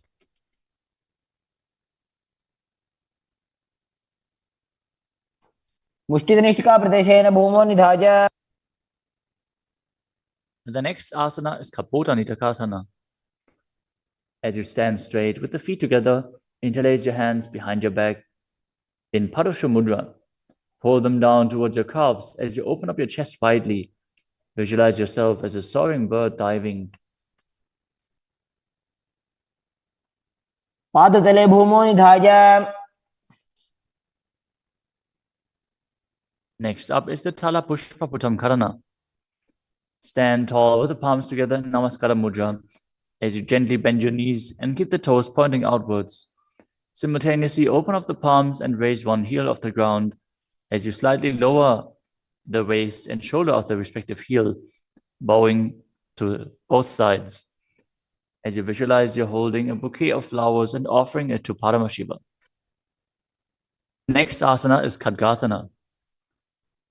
As you lay down on your stomach, jump your feet up towards your hands and stand. As you bring the palms together, forming the horn of the rhinoceros in Namaskara Mudra, visualizing yourself as a rhinoceros and gaze to the nose. लुजसरतमासनं कृत्वा पादतलाभ्यां भूमिम् अवष्टभ्य. Next up is the Uttanottanam. Hold onto weights if you want to intensify this asana. Now sit down all the way or as low as you can to the ground and stand back up. Do this again and again as you visualize Swamiji in your inner space. पुनः उत्थातव्यम् असितव्यम् इति उत्थानोत्थानं भवति. The next asana is Musalasana. Now stand up straight, raise your arms up over your head and jump repeatedly as you visualize yourself as a mace. सरलं स्थित्वा ऊर्ध्वं बाहु नयेत्. The next asana is Utshesakasana. From a standing position, pull the sole of the foot towards your chest, while with the other leg sit down and stand back up. Alternate on both sides. As you gaze to the nose and visualize Swamiji in your inner space.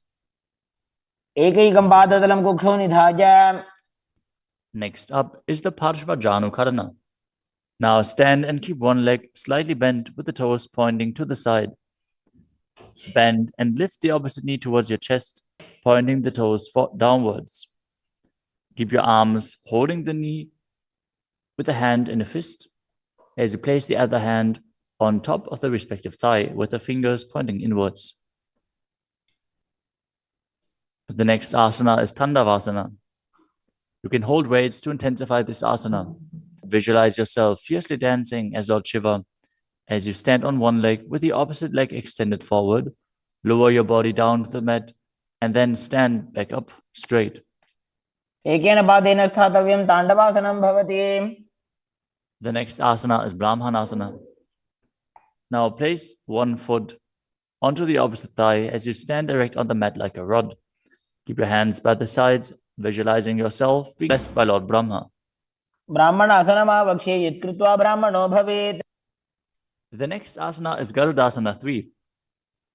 Stand tall and wrap the left leg over and around the right knee as you tuck the left toes on the other side of the right calf. Simultaneously cross the left arm below the right and bring the palms together in Namaskara Mudra in front of your heart as you visualize yourself as Lord Garuda. उत्तानकूर्मपीठं च संहिमस्गारुडमेव च. The next asana is Ekapadasana. Now bring the leg to the other thigh as you keep the hands hanging down by the sides towards the knees. Visualize Swamiji in your inner space. दक्षाङ्घ्रिं वामपादस्य जङ्घोपरिनिधाय च. The next asana is Dhruvasana. Stand on the right leg and hold onto the big toes of the left foot as you straighten the left leg out to the side and visualize yourself as the North Pole star as you rotate on the standing leg. एकेन हस्तेन दण्डरूपस्य एकस्य पादस्य अग्रं धृत्वा. The next asana is Trivikramasana. Stand on the right leg and lift the left foot behind your neck if you can. Then stand tall. Otherwise, you can pull the leg towards your chest. Then alternate standing and sitting. Perform the 3 steps of Vishnu as you visualize Lord Vishnu in your inner space. एकेन पादेन स्थातव्यम् उत्थातव्यम्. Now repeat the Parshvajanukarana on the other side. Now visualize yourself fiercely dancing as Lord Shiva as you repeat Tandavasana on the other side. पादेन स्थातव्यं ताण्डवासनं भवति. Now repeat Brahmanasana on the other side. ब्राह्मणासनमावक्ष्ये यत्कृत्वा ब्राह्मणो भवेत्. And repeat Garudasana 3 on the other side. उत्तानकूर्मपीठं च संहिमस्गारुडमेव च. Now bring your foot to the opposite hip with the hands hanging down as you repeat Ekapadasana on the other side. दक्षाङ्घ्रिं वामपादस्य जङ्घोपरिनिधाय च. Now hold on to the opposite foot, holding the big toe in Prana Mudra as you rotate your body on the mat, visualizing yourself as the North Pole star in Dhruvasana. एकेन हस्तेन दण्डरूपस्य एकस्य पादस्य अग्रं धृत्वा. Now repeat Trivikramasana on the other side. Bring the other leg behind your neck if you can. Sit down and stand back up while visualizing Lord Vishnu blessing you from within. ग्रीवायां पादं संस्थाप्य स्थातव्यम् उत्थातव्यं त्रिविक्रमासनं भवति. Next up is the Samanaka Karana. Stand with the feet close together, toes pointed slightly out. Keep both hands to the sides of your body as you stand straight on the mat and relax. After this intense asana practice, this intense sequence, breathe deeply as we enter into the final 100 asanas of the sequence. The next asana is Gorakajali asana. Stand erect and then bend forward. Bring both hands underneath the knees and make a finger lock in Padasha Mudra as you sit in a squatting posture, and then let the finger lock touch your navel. Visualize Sage Goraknath, the founder of the Natha Yoga Hindu Sampradaya, as you perform the Jivachala Kumbhaka, forcefully moving the retained prana up and down within your body and throughout your limbs, along with the mind. Perform the Mula Bandha as you do so and internally chant Om Nithyananda Paramashivoham.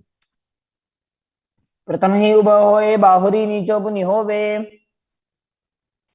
The next asana is Kanchidasana. Now insert your hands between the thighs and calves and then wrap them around behind your butt, interlacing your fingers behind your back. Keep your chest upright. Visualize Swamiji in your inner space. ऊर्ध्वमध्यात् हस्तौ निवेश्य नितम्बं धृत्वा. The next asana is Bhairu Asana. Now, bring your feet together and sit in a squatting posture with the heels touching the perineum. Hold the hands at the back. In Parusha Mudra, sit upright and gaze to your navel, visualizing Bhagavan Kala Bhairava, the Lord of Time. दो ऊपक की थलिया की माहिली को और मिलाई. Next up is Varahasana. Now squat all the way down to the ground.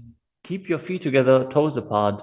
Bring your elbows up close to your head and join your palms behind your back with fingers pointing down. Gaze to the nose and visualize a boar, which is one of the 10 incarnations of Mahavishnu. पागदली की माहिली को और मिलाई फना पानी उकड़बई से.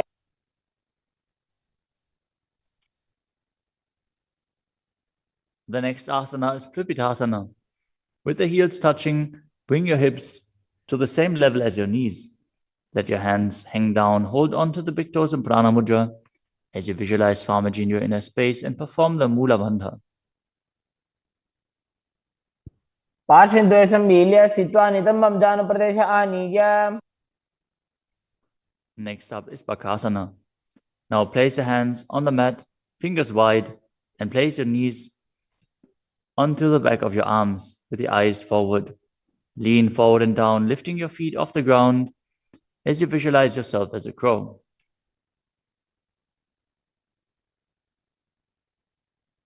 हस्ताभ्याम अवनिमवष्टभ्याम.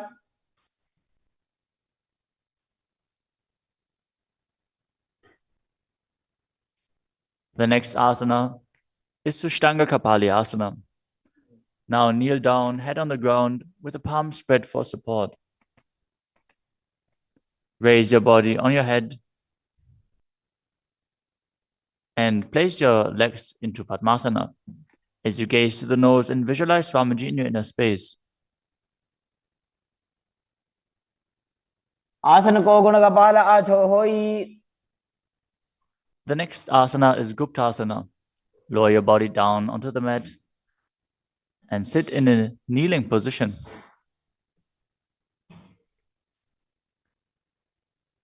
Keep your toes touching behind and sit in between the heels. As you place your hands on the knees, sit straight and gaze to the nose as you visualize you are sitting in the secret seat with Paramashiva and Guru. ध्यानोर्वोरन्तरे पादौ कृत्वा पादौ च गोपयेत्. The next asana is Vrikshasana too. This is another inverted posture. So if you have any blood pressure related issues, please take precautions. If you need aid in support performing this asana, if you have a partner available, they can aid you. Otherwise, you can use a wall for support. You can walk the wall up and down. This is a progression where you can increase your arm strength and finally be able to perform this asana yourself. Now, place your hands on the ground, shoulder width apart, and lift your body up straight into a handstand. Visualize you're a tree with deep roots into the ground as you breathe calmly in Sahaja Kumbhaka.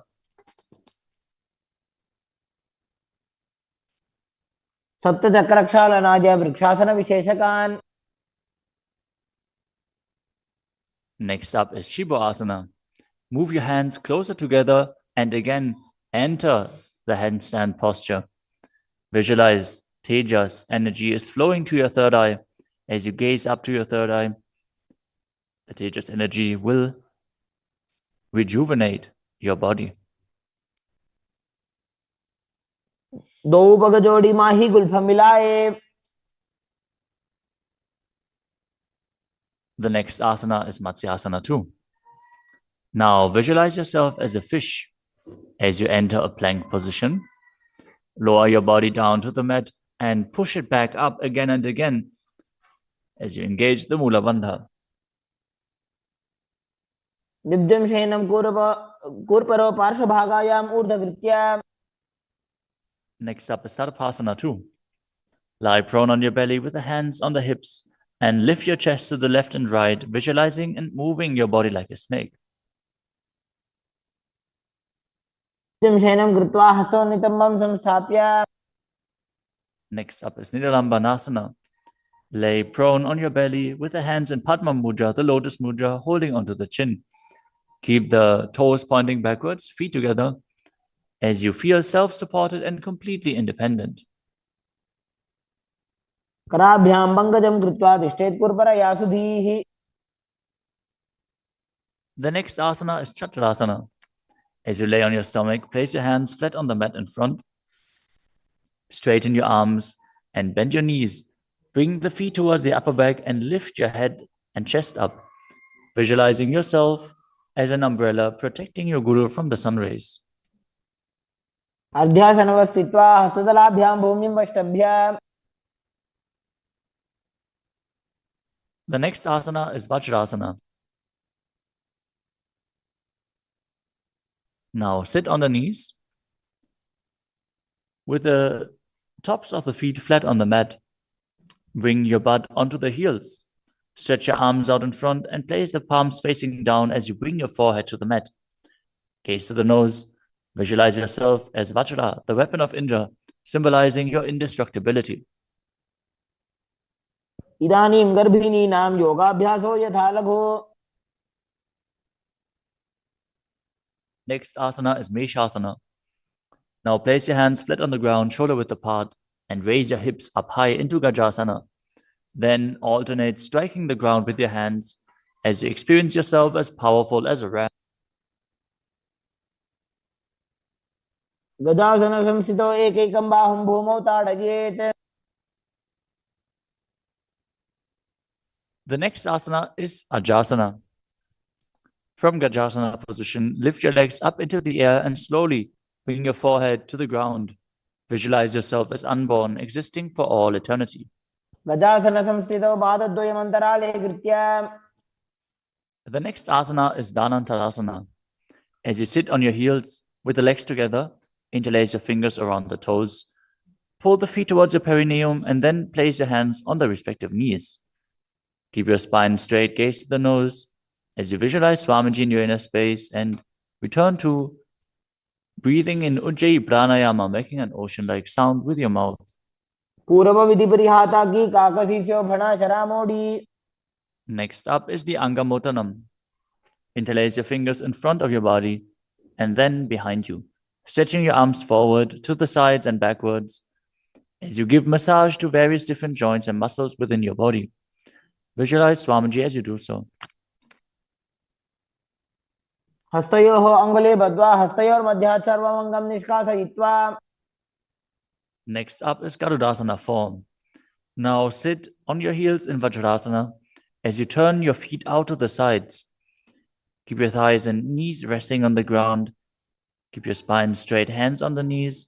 Visualize yourself as Lord Garuda, flying Lord Vishnu and Lakshmi on his back. जङ्घोरुभ्यां धरां पीड्य स्थिरकायो द्विजानुनाम्. Next up is Ananda Mandirasana. Now sit with your legs folded back, the toes pointing backwards, the knees wide, with the hands below the ankles. Keep the front of your buttocks on the ground as you gaze to your third eye and visualize yourself residing in the blissful space of a temple. अथ वक्षे वीरनाथ आनन्दमन्दिरासनम्. Next up is Mandukasana 2. Now sit with the knees wide, the feet overlapping on top of your ankles. Keep your hands underneath the knees, gaze to the nose, and visualize yourself as a frog as you perform Uddiyana Bandha and Mula Bandha. पृष्ठं सम्पीड्य गुल्फाभ्यां जान्वङ्गे सवलयाकृतिः. The next asana is Narasimhasana. As you keep your toes on the mat with the heels up and together, place your perineum on top of the heels. Keep your palms on the ground with the fingers spread wide apart, thumbs touching the base of the hand, touching the toes. Gaze to your nose, stick your tongue out and exhale forcefully. Visualize Narasimha, one of the 10 avatars of Vishnu, as you perform the Mula Bandha.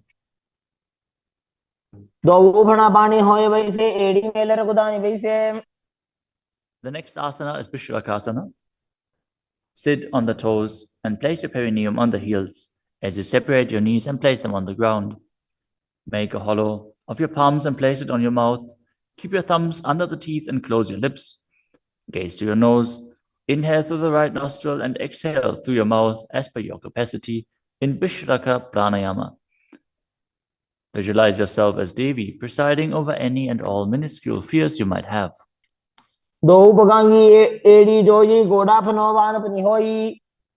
The next asana is Makadasana. Now bring the soles together at the top of the feet on the ground.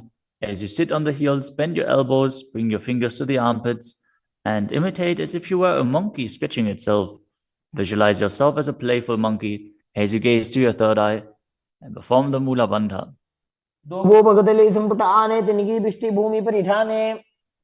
The next asana is Vajrasangarasana. Stand on the toes with the soles of the feet together. Sit on the heels, keep your knees wide and off the floor. Hold your elbows behind your back as you gaze to the nose. Embody a diamond-like strength for yourself and your Sangha, your spiritual community.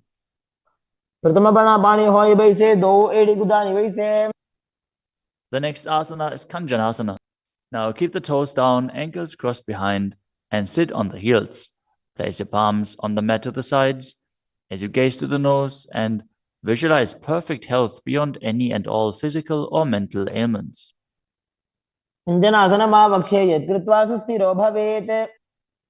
The next asana is Kurmasana, the turtle posture. With your toes flat, cross your feet and place your perineum onto the back of the heels. Keep your knees wide and on the floor. Rest your hands on the knees.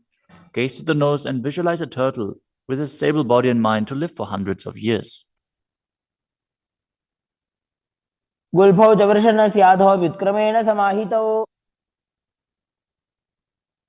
The next asana is Yogasana. With the toes flat, cross your feet and place your perineum onto the back of the heels. Gaze to your nose and visualize Swamiji in your inner space.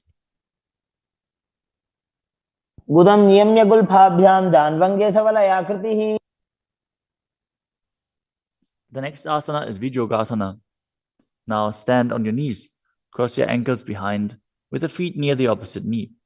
Hold the calves with the fingers inside and the thumbs outside as you gaze to your third eye and visualize a space of eternal oneness, Advaita, with your Guru.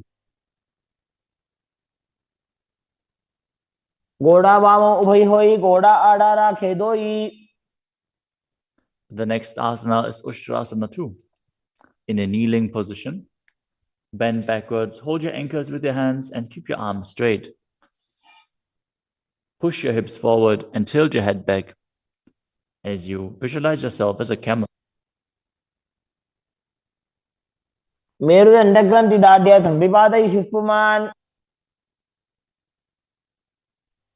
Next up is Jatyasana 2.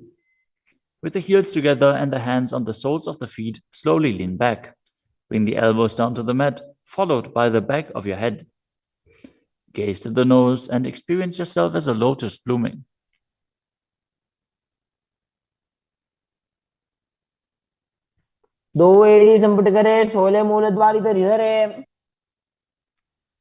Next up is Viratasana.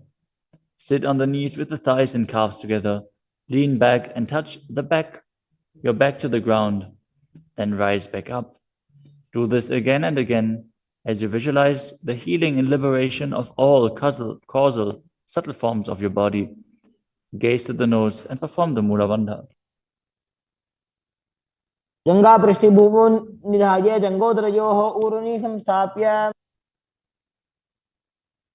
Next asana is Kapotasana.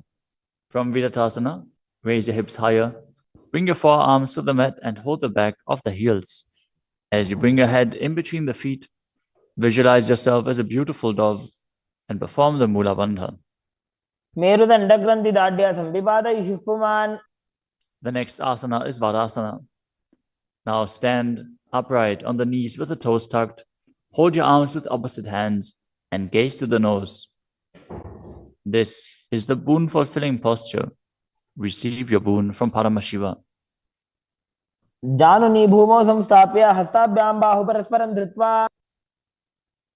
Next up is Vadahasana 2.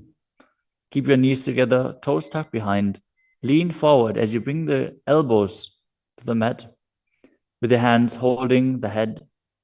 Rest your buttocks on the heels and visualize yourself as Varaha, the boar incarnation of Mahavishnu. सूर्यं चन्द्रं भेदनानि आसनानि निकथ्यते. The next asana is Mundasana.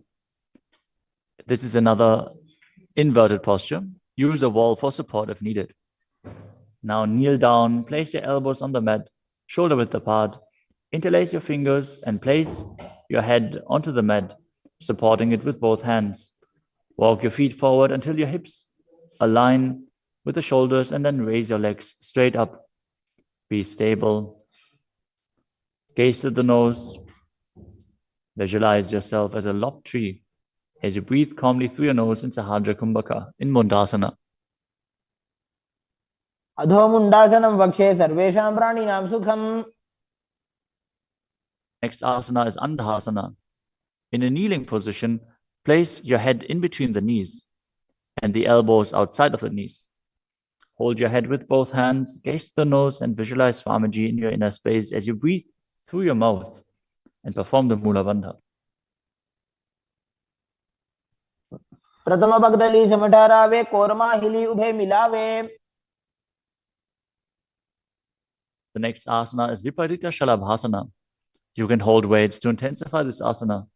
As you lie on your belly with the arms extended straight out, lift your thighs, arms, and chest off the ground. Visualize yourself as a locust and perform the Mula Bandha. शलभासन भेदाश्च नटभेरुण्ड नामके. The next asana is Kapalasana. Lie on your belly with the arms at the side, palms facing down. Keep your forehead on the ground and keep your chest on the mat as you lift your legs up together. Visualize yourself as a skull, representing the mind with purified thoughts and the strong will to attain enlightenment. कपालं भूमो निधाय ऊर्ध्वं पादौ नयेत्. The next asana is Akasha Kapotasana. As you lay on your stomach, keep your hands by the sides and lift your legs up over your head. As you slowly place your feet on the mat in front of your head, keep the palms flat on the mat behind, visualizing yourself as a free and open dove. As you breathe in Sahadra Kumbhaka and perform the Mula Bandha. उष्ट्रासने स्थित्वा चरणौ भूमेरुत्थाप्य. The next asana is Chatakasana. As you sit on your knees, bring the chest down so the navel touches the knees and keep your hands and elbows flat on the ground. Be sturdy. Visualize yourself as a sparrow as you perform the Mula Bandha. पूर्वपर्यन्तौ हस्तौ धरामवष्टभ्य. The next asana is a Vrishchikasana too. Now kneel down, keep your hands and elbows on the mat. As you raise your legs, bend your back to touch the feet onto your head. Lift your chin and hold as you visualize yourself as a scorpion. विच्छेव पुच्छ प्रतिमाङ्घ्रिपार्ष्णे धृत्वा स्वशीर्षे चिबुकं विधार्यकौ. Now place the perineum down on the right heel as you keep the left foot outside of the hip with the toes pointing outwards. Now visualize yourself as a bull. As you start breathing in the Antarangaka Kumbhaka, forcefully inhaling through your nose, holding the breath for a short while and then exhaling slowly. याम्यगुल्फे पादमूले वामभागे पदेतरम्. The next asana is Lulasana. From the kneeling position, place your hands flat on the mat in front. Lift your knees off the ground and cross the toes over the left. The left toes over the right as you balance above the mat and visualize Swamiji in your inner space. लोलासनं सदा कुर्यात् वायुलोलापघातनात्. Now directly place your perineum down on the other heel as you repeat Vrishasana on the other side. याम्यगुल्फे पादमूले वामभागे पदेतरम्. Next up is Balagunasana. Now place the left toes on the ground and sit on the heel of the left foot. Place the right foot flat on the ground with the knee raised against the chest. Keep your palms on the respective knees as you maintain an upright position. Visualize Balagunahai, one of the 84 siddhas in your inner space. आसन को गुण जल बिकार जाई. Next up is Grahasana. Squat with the feet flat on the mat. As you bring your elbows under the thighs, wrap your hands around the shins and hold onto your ankles from the outside. Visualize yourself as the entire planet. पादतले भूमौ संस्थाप्य जानुमध्ये हस्तगुर्परौ स्थाप्य.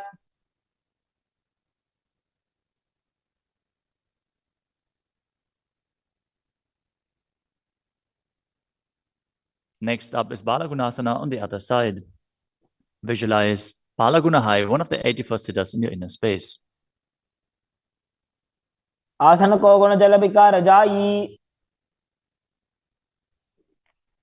Next up is Utkatasana. You can use weights to intensify this asana.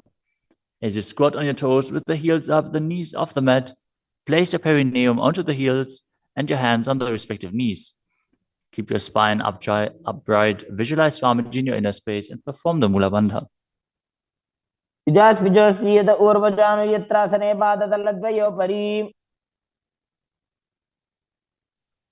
Next up is Vajrasangarasana 2. Now sit on the toes with the perineum on the heels, the soles of the feet together. Keep the knees wide and off the ground as you hold the opposite elbows behind your back. Gaze forward as you visualize Swamiji in your inner space. प्रथम प्राणापानी होए जैसे दो एडिगदानि वैसे. The next asana is Anilasana. Now squat or sit with the feet hip-width apart, with the hands under the soles of the feet from the inside. Palms facing down. Keep your arms straight, elbows at the navel, and gaze to the nose. As you visualize, you are able to consume and live off of air alone. दो हाथ भूमि पर ठाने कहनी जाड़ी ना भी लगाने.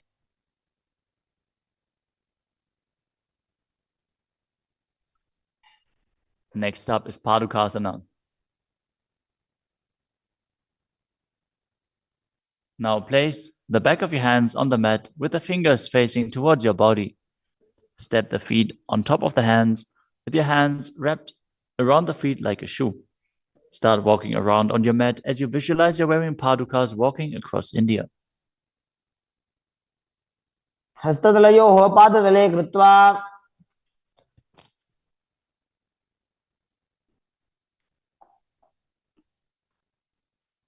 Next up is Kukkuttanasana. Now place your palms on the mat, raise both feet upwards into the air, and let them fall back down. Do this again and again as you visualize yourself as a rooster.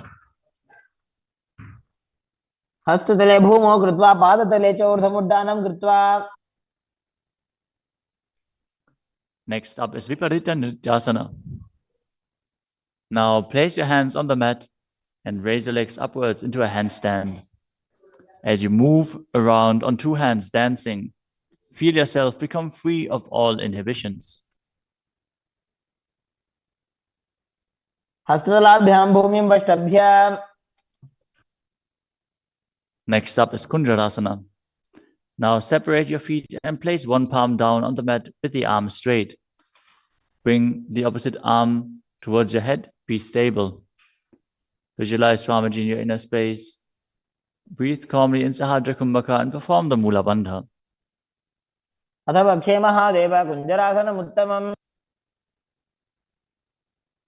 Now exchange the position of your hands. Repeat Kunjarasana on the other side. Mahadev कुञ्जरासनमुत्तमम्. Next asana is Kadambasana. Sit on the ground with your feet flat and the heels close to your body. Hold the respective ankles with your hands as you lift your feet off the ground and visualize yourself as a Kadamba tree, a pious tree that promotes a long life. पार्श्वभ्यां भूमिमष्टभ्य हस्तद्वयेन गुल्फौ धृत्वा. Next up is Pavana Muktasana. Now sit with the heels at the perineum, hold the knees with your hands and press them towards your chest. Visualize any excess vata being released or balanced within your system as you perform the Mula Bandha. स्तुपादयोः पाणिं लात्वा स्वस्वनितम्बके. The next asana is Chakodasana. Now sit and lift one leg behind your head as you place both hands flat on the mat. Extend the opposite leg up with the knee straight as you lift your entire body up off the ground. Keep your chin up, gaze to your third eye, and visualize yourself as a powerful source of energy. पूर्वदानं चतुष्पादपीठं वज्रासनं तथा. The next asana is Dhanurasana too. As you sit on the ground, hold the respective big toes in Prana Mudra. As you keep one leg straight and pull the other foot towards your ear, visualizing yourself as a ball. पादाङ्गुष्ठौ तु पाणिभ्यां गृहीत्वा श्रवणावधि. The next asana is Ashtavakrasana. Now lift the left leg over top of the left shoulder and bring the right foot across. Hook it over the left foot. Lean forward and down while extending the legs out to the side. Lift up your head and chest, find balance, and visualize yourself as a flying crane. पाशिष्ठमदकौण्डिन्यम् ऊर्ध्वकुक्कुटमेव च. The next asana is Pranasana. Now place the right foot on the left thigh and bring the left foot flat on the ground as you have the left shoulder underneath the raised left leg and place your hands flat on the ground. Press the right knee down with the right hand as you gaze to your third eye and visualize you're immortal and able to exist solely from prana. एतत् प्रभेदं वक्ष्यामि करोति यस्य चामरः. Next up is Parshva Matsyendrasana. Now keep one leg bent on the ground with a foot at the opposite hip and bring the other leg over top as you twist your body around the raised knee and interlace your hands below the raised knee. Gaze to your third eye and visualize the great sage and yogi Matsyendranath, the master of Hatha Yoga. वामोरुमूलार्पितदक्षपादो जान्वो बहिर्वेष्टितदक्षदोष्णा. Now repeat Chakodasana on the other side. Now sit and lift the other leg behind your neck, keeping your hands at the side and raising your whole body up with the other leg extended, gazing to your third eye and visualizing yourself as a powerful source of energy. पूर्वदानं चतुष्पादपीठं वज्रासनं तथा. Now repeat Dhanurasana 2 on the other side, holding the big toes of both feet in Prana Mudra as you pull the opposite foot towards your ear, visualizing yourself as a bow. पादाङ्गुष्ठौ तु पाणिभ्यां गृहीत्वा श्रवणावधि.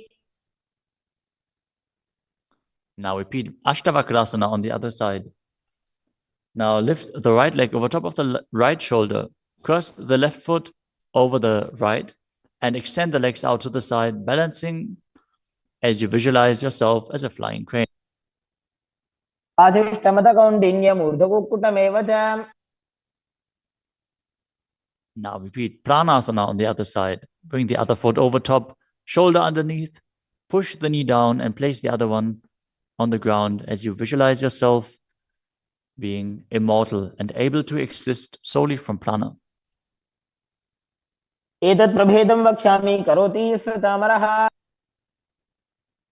Now repeat Parshva Matsyendrasana on the other side, bringing one heel to the opposite hip, the other leg over top of the knee as you twist your body around and bring your hands underneath and interlace the fingers behind your back, twisting your body even further, gazing up to your third eye and visualizing Matsyendranath. वामोरुमूलार्पितदक्षपादो जान्वो बहिर्वेष्टितदक्षदोष्णा. Next up is Ardha Paschimottanasana. As you keep one leg straight and press the perineum with one heel, Lean your chest forward and down. Hold onto the front foot and bring your head towards the knee. Visualize Swamiji in your inner space. एकं पादं प्रसार्य एकं पादस्य पार्श्वनासीवनी सम्पीड्य.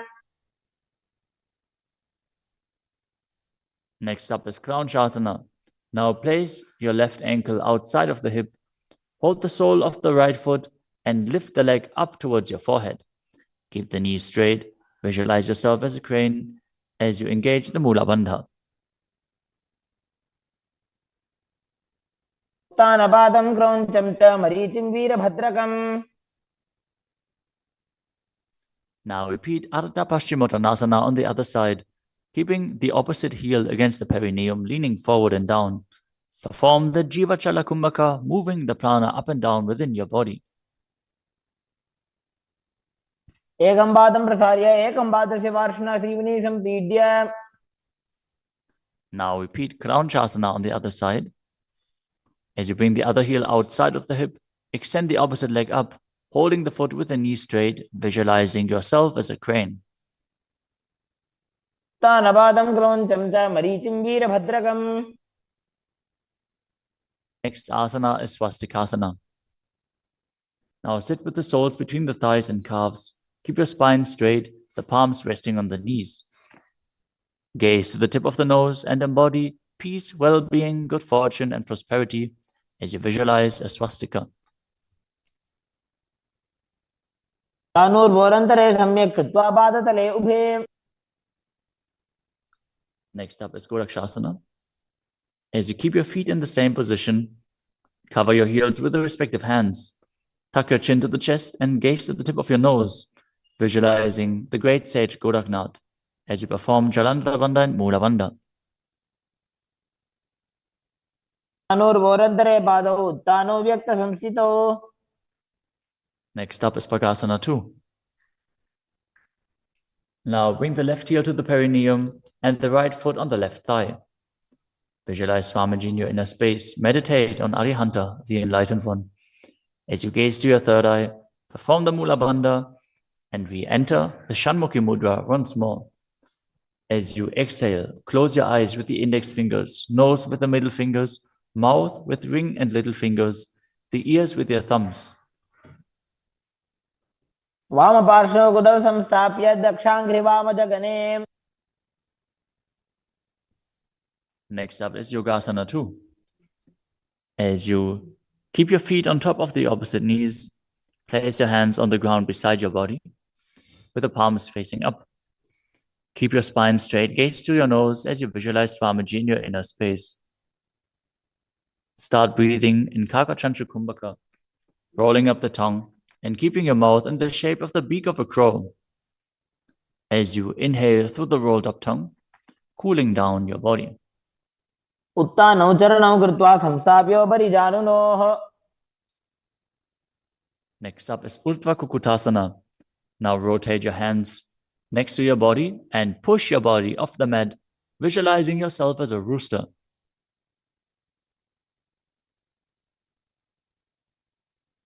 वासिष्ठमदकौण्डिन्यम् ऊर्ध्वकुक्कुटमेव च. Next up is Siddha Haratali Asana. From Padmasana, insert both hands through the knees and place them on the mat. Avoid lifting your body up. Stay seated in this position as you gaze to the nose and visualize Swamiji in your inner space.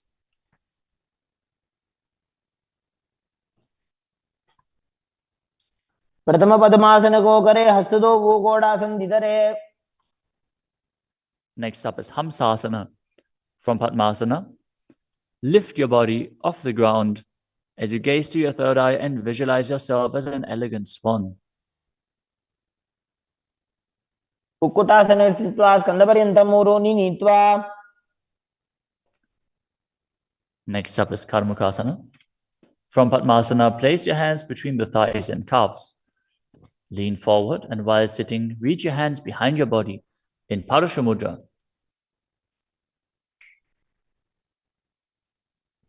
As you bring your forehead to the floor, gaze to the nose, visualize yourself as Lord Shiva's bowl.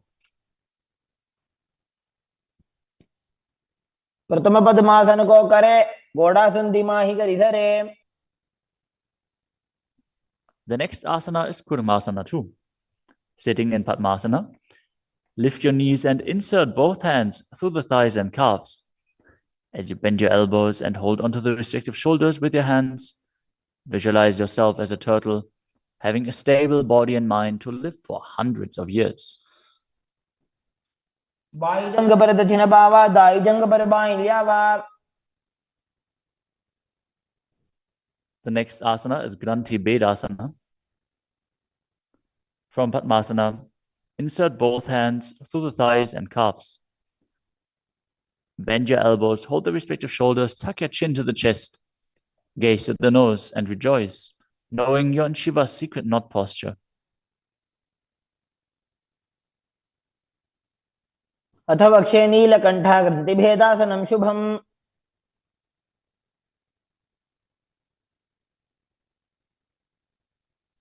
The next asana is Uttana Kurmasana.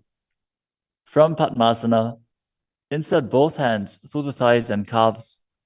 As you roll onto your back, hold onto the respective shoulders with your hands and gaze to the nose, embodying a turtle laying on its back.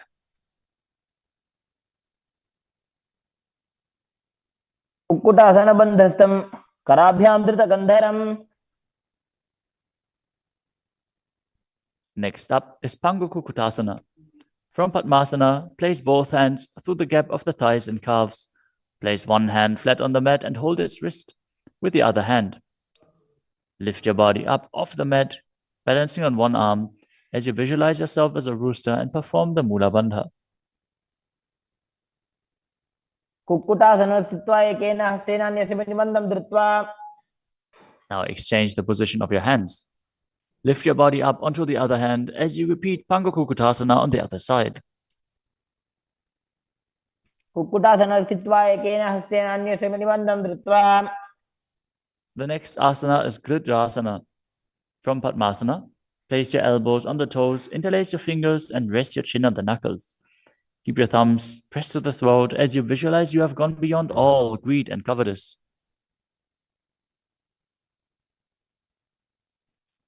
जानोर्भोरन्तरे पादौ उत्तानो व्यक्त संस्थितौ. Next up is Padmasana 3. From Padmasana, hold one hand over the other with the palms facing upwards. Keep your spine straight, gaze to the nose, and visualize Swamiji in your inner space as you perform Mahamudra Bandha. All three bandhas engaged. उत्तानौ चरणौ विधाय विधिवत् शक्ति स्थितौ योगिरात्. Next up is Padmasana 4. From Padmasana, place your palms on top of the knees. Keep your spine straight, gaze to the nose, engage the Mula Bandha, and visualize Paramashiva in your inner space. एतत् पद्मासनं कुर्यात् प्राणवायु प्रसिद्धये.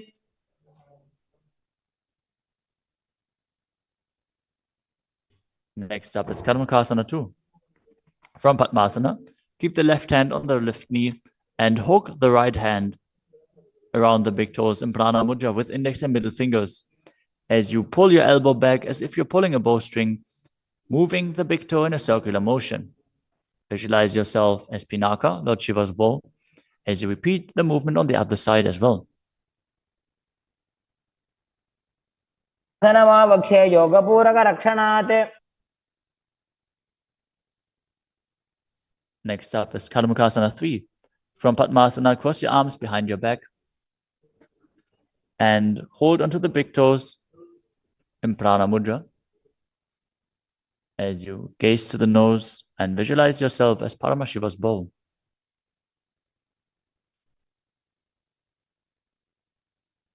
आसनमाक्षित्य उदरे पूरयेत् सुखम्. Next up is Dridhasana. Now maintain Karmakasana 3.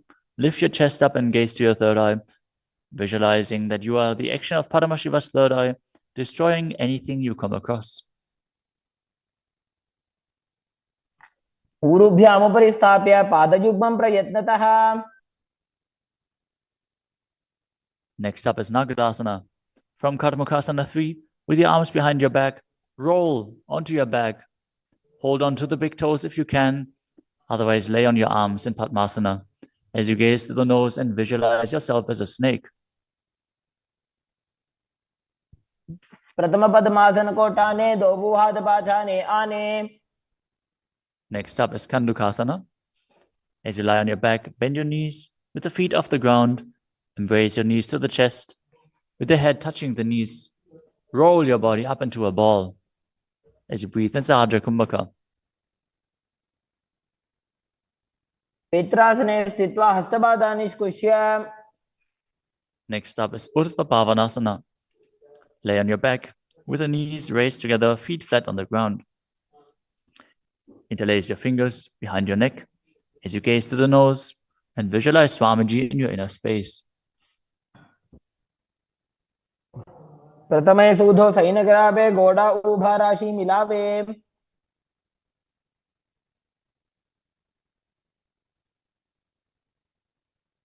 Next up is Marakata Pitasana. Lie on your back and bend your knees as you keep your feet flat on the mat and place the upturned palms underneath your heels. Lift your hips up as you visualize yourself as a powerful alpha ape. Perform the Murcha Kumbhaka with Jalandhara Bandha and Mula Bandha engaged. उत्तानशयनं पादतले उत्तानहस्तयोः स्थापयेत्. Next up is Uttana Shiki Pitakasana. Lie supine and raise your hips up. Support your hips with your hands, placed at the waist, as your elbows bear the weight of your body. Press your chin to through the throat, gaze to the nose, and visualize Swamiji in your inner space. जंघोरुबलहीनश्चेत् उत्तानशी पीठकम्. Next up is Nadakasana. As you lie supine, raise your hips and legs up. Bring your hands to the lower back for support if needed, but then place your elbows and hands flat on the mat below. Balance as you visualize traversing Naraka, hell unscathed. ग्रीवाकण्ठेन भूमिं विष्टम्भ. Next up is Tiryanokasana. From Nadakasana, bring your hands to the lower back and keep your elbows on the mat. Raise your legs up vertically and slowly lower and angle them down, keeping your core engaged. Visualize your abode crossing the ocean of samsara. नौकावत् स्थित्वा ऊर्ध्वं पादाग्रद्वयं नजेत्. The next asana is Dvajasana. Now bring your arms back flat on the mat. Keep your legs straight as a flagpole as you visualize yourself as the KAILASA flag, respected across all nations. प्रियन् नौकावत् ग्रीवा पृष्ठगोर्परैः भूमिं वष्टभ्य. Now gently lower your body down to the mat as you lie supine. Contract the perineal region and pull the Kundalini Shakti up your spine, performing the Shakti Chalan Mudra. Bring it up to the Brahmarandha.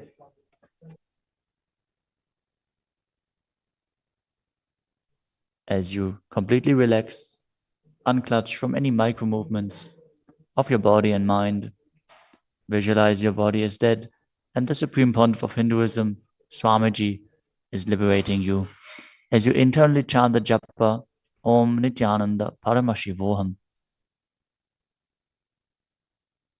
उत्तानं शववद्भूमौ शयनं तोषवासनं शवासनं श्रमहरं चित्तविश्रान्तिकारणम्.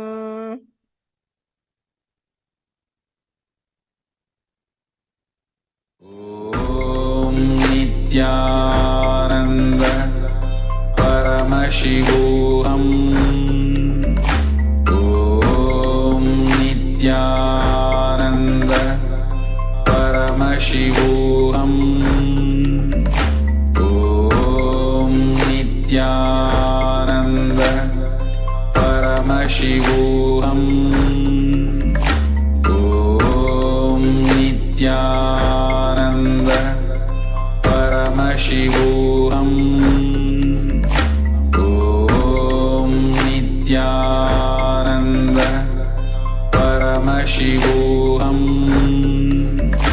ॐ नित्यानन्द